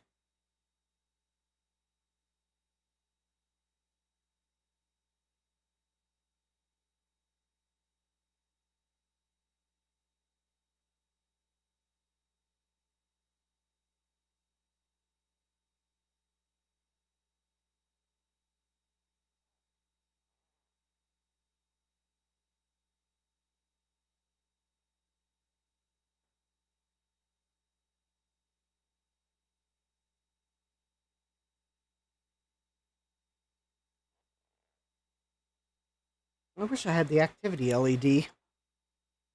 Alright. Will it work? No fixed discs present. Sloopy says if it doesn't work, I would be interested in it.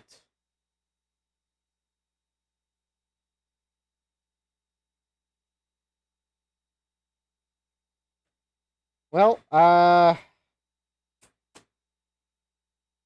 you know, I thought it would be so easy to just install DOS on this disk. But no, of course not. Alright.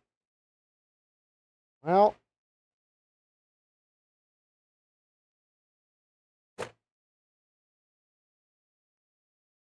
I haven't totally given up on this drive, but I guess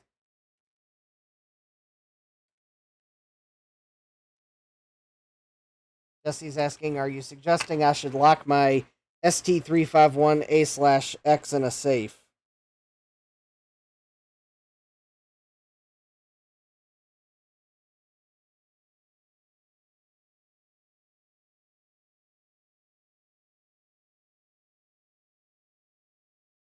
Well, I wouldn't know, but it seems like Sloopy might be suggesting that. Okay, well, for the moment, I'm just going to set that drive to the side because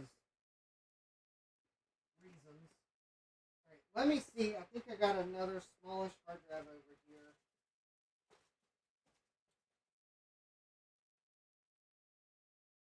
Oh, that's not quite exactly. Okay, that's not exactly what I thought of by smallish, but, well, fine. Okay, it's a Western Digital Caviar. It's a gigabyte. And more importantly, the drive parameters are written on the label, so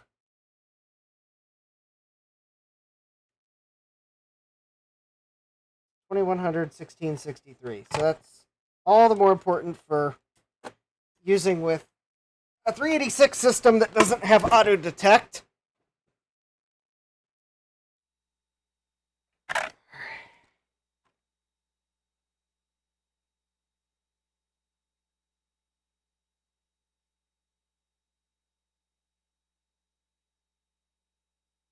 Okay, I definitely heard that drive seek.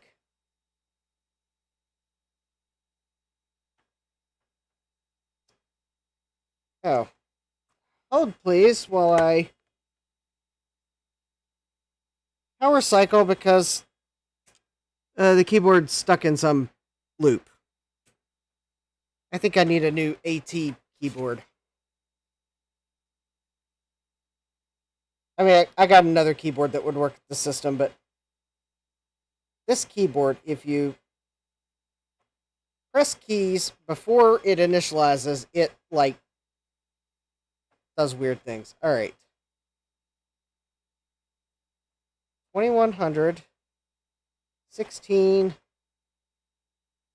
63, and, oh, you know, I bet I should have set the mode to,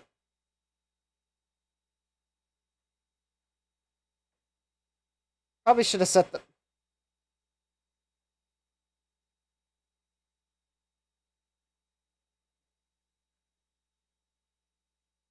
You know, that might have been the problem. Maybe we should put that drive in one last time. 94217.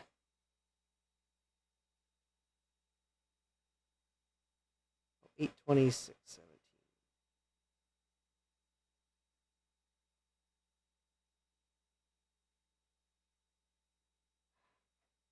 Okay, we're gonna... Alright, I know what time we're getting to. I'm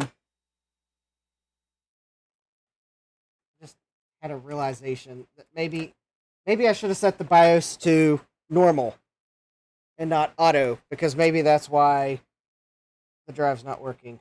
Okay.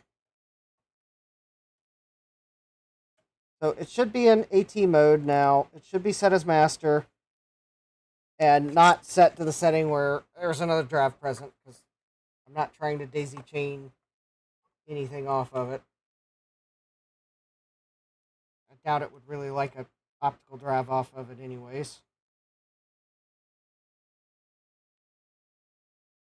Okay, that Molex plug is...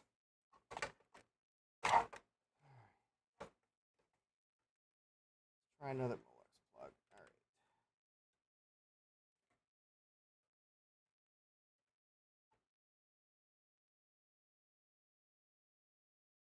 Alright. Okay, Molex plug in, IDE cable in. Alright. 82617 normal mode.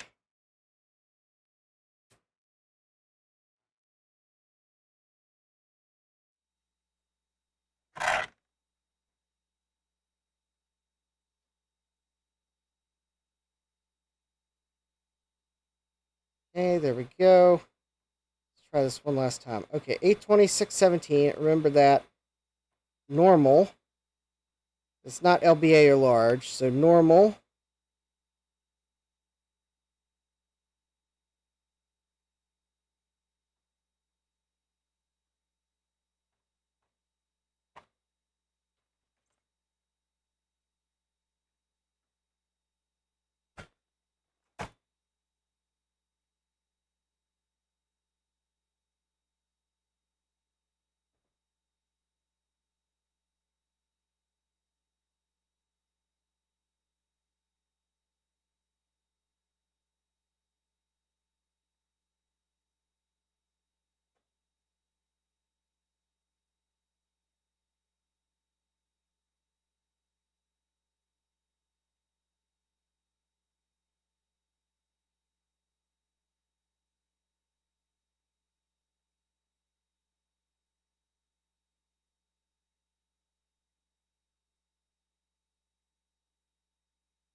Okay. Alright, if this doesn't work, we'll go back to the caviar.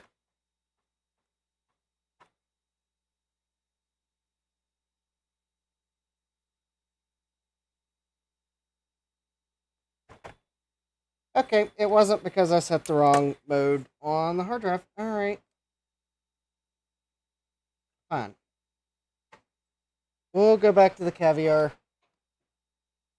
It is quite possible that drive is dead. Quite possible that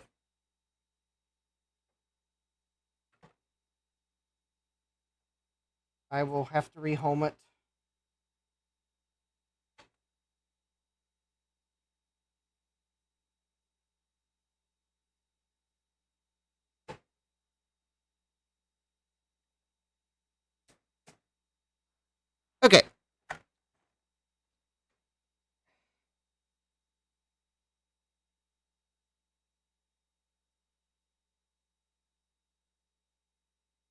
Well, Jesse, I would say this is only the finest, but actually there's two bad sectors on this caviar drive.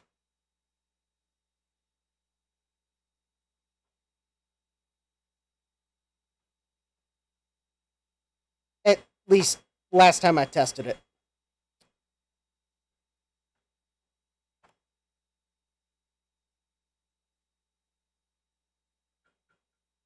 I'm manually configuring it to make sure that when I set it up and then put it in the computer that does not have an auto mode, that it hopefully will still work. I also will probably have to run fdisk. I'm going to create a much smaller partition.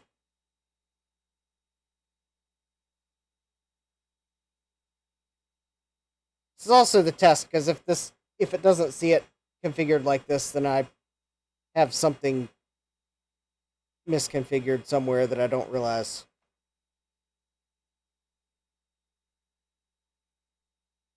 Because fdisk should totally see this drive.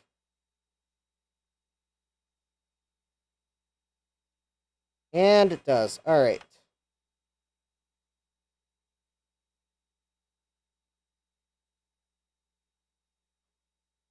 Okay, so what I need to delete primary DOS partition, which DOS under 6, I'm sure. Escape to continue, create a partition, primary DOS partition. I do not want to use the maximum size. Enter a partition size in megabytes.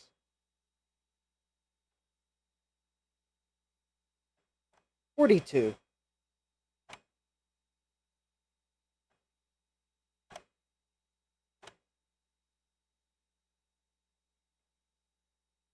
Something that will be quick to format.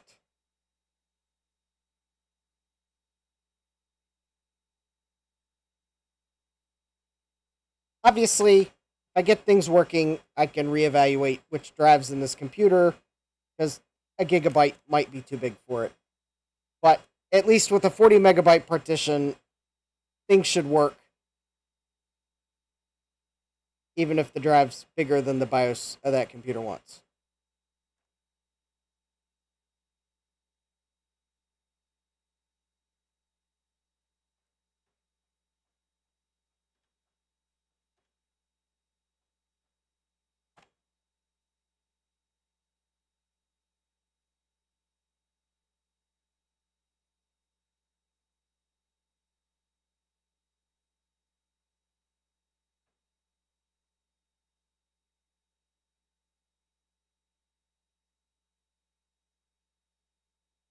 See, we're almost done formatting it.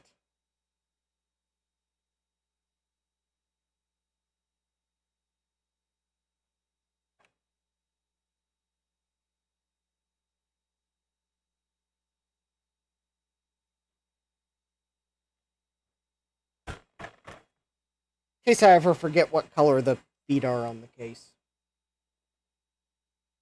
Okay, there we go. I have one freshly formatted hard drive with a 40 megabyte partition.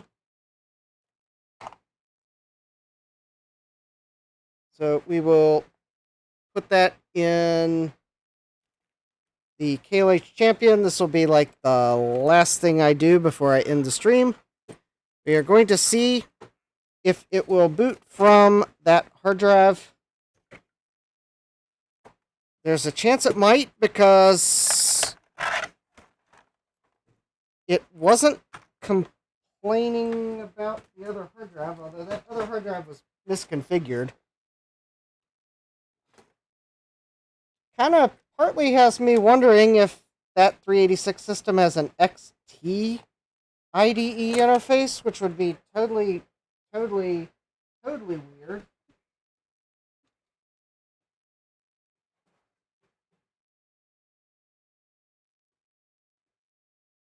But I guess not. Well, that'd just be totally weird. Also, if it does have an XT interface, well, this won't work. But that just seems totally improbable. Alright, so we've got... Alright, let me plug the keyboard in so I don't forget. Alright, keyboard is in. Alright. Logic board power is in. The IDE cable is, let's see here, that should be plugged in. This hard drive. So power. And the IDE connector. Yep. Alright, that's good.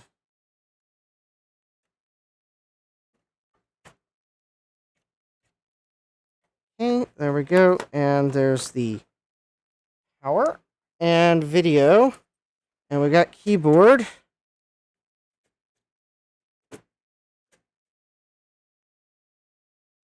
I mean, obviously I'd like to get it so it will boot from a floppy disk. That will make installing software so much easier. But if I can get it to boot from a hard drive, then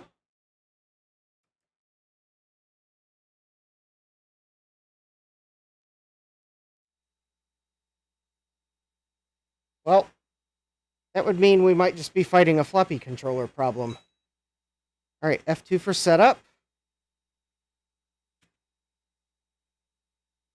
Alright. That's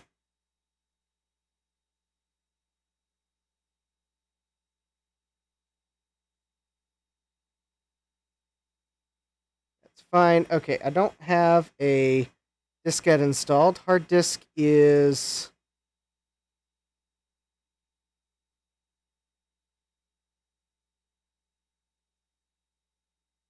Type 48. Yep, there we go. Type 48 is user defined. 2100, 16, 63. And it couldn't even calculate. Ran out of digits to calculate. Strike F1 to retry boot. Okay, maybe it doesn't like that number of cylinders. 1024, 1663.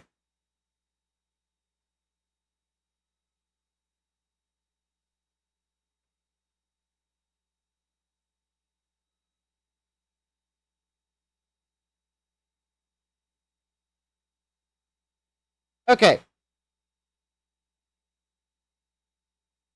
Well, I think with that, we are at the end of the live stream. I suspect the first thing I will do on Thursday, because somehow I suspect I am going to not remove this computer from my workbench tomorrow night, is tomorrow I will try to find the transistors, and we will replace the transistor, and we will see if it will maybe boot then. We might even pull the Seagate drive back out to see if this system likes it, if we have some hard drive success. But anyways, I don't think I'll spend all the stream on Thursday looking at this computer. I have a few other things I'd like to look at, but we'll at least give it a shot at replacing the transistor and maybe doing a little bit more fault searching. It is entirely possible that the floppy controller on this computer has failed, although with the fact that the IDE is also not working, I suspect there may be another fault at play. Maybe it's not the floppy controller, but maybe there's some other transceiver that's actually not working. Although that transistor could be it. Jesse says, I just literally completed half of my contraption. This little wires and narrow connectors are awful. Yeah. So anyways, Thursday, 9 p.m. It's just a general repair stream, but I'll probably start with this computer. And then we'll go from there. I kind of have a Commodore I'd like to look at Thursday as well. Anyways, let's see here. I think that's about it. Don't forget, I do have a coffee page. Link is in the description. Maybe we can get the tip jar up a little higher by the end of the week. Don't need to fill it by the end of the week, but it'd be nice to get a little higher. A little bit each week. Oh, hey, Frogman, welcome. Anyways, let's see. I think that's about it for tonight. So the good news is the KLH Champion 386 is back to where it was before I dremeled it last time I was looking at it. And now we're back to trying to figure out why it won't boot from floppy and hard drive. There's probably a broken trace. Could be that transistor. Let's see. Jesse's saying he's going to stream at 7 p.m. Thursday, I believe. So, yeah, before my stream, you can check Jesse's out beforehand. I do know Joe's got a stream tomorrow night, new product, so you can check that out. Anyways, with that, I think I am going to, because I do have to work tomorrow, go ahead and call the stream to an end. Let me make sure I got my finger on the correct button. So, don't forget to smash that like button, because the YouTube algorithm does pay attention. Subscribe and turn on notifications so you know next time I go live. Or even post a video, as rare as that happens these days. But yeah, you don't want to miss the repair action, because this Kynar wire, I like it. If it helps me repair boards better, then maybe I'll have a higher success rate. I mean, I'm going to call tonight a win, even though I was fixing my mistakes from last time I looked at this computer. It's a win. So yeah, don't forget, subscribe and turn on notifications so you know next time I work on the champion, because one day it might be the champion of the stream. I still don't know if it games. So anyways, with that, I'd like to wish everyone a great rest of your day. I hope to see you here next time. So take care and God bless. Computerized Start is brought to you by my awesome patrons on Patreon and by your tips and memberships on Ko-fi. These and other channel supporters make my live streams possible. You too can become a channel supporter with tiers starting at just $1. Don't forget to smash that like button. And if you've liked what you've seen, subscribe and turn on notifications so that you don't miss the next video or live stream. And as always, thank you for all your support. I hope to see you next time. And until then, take care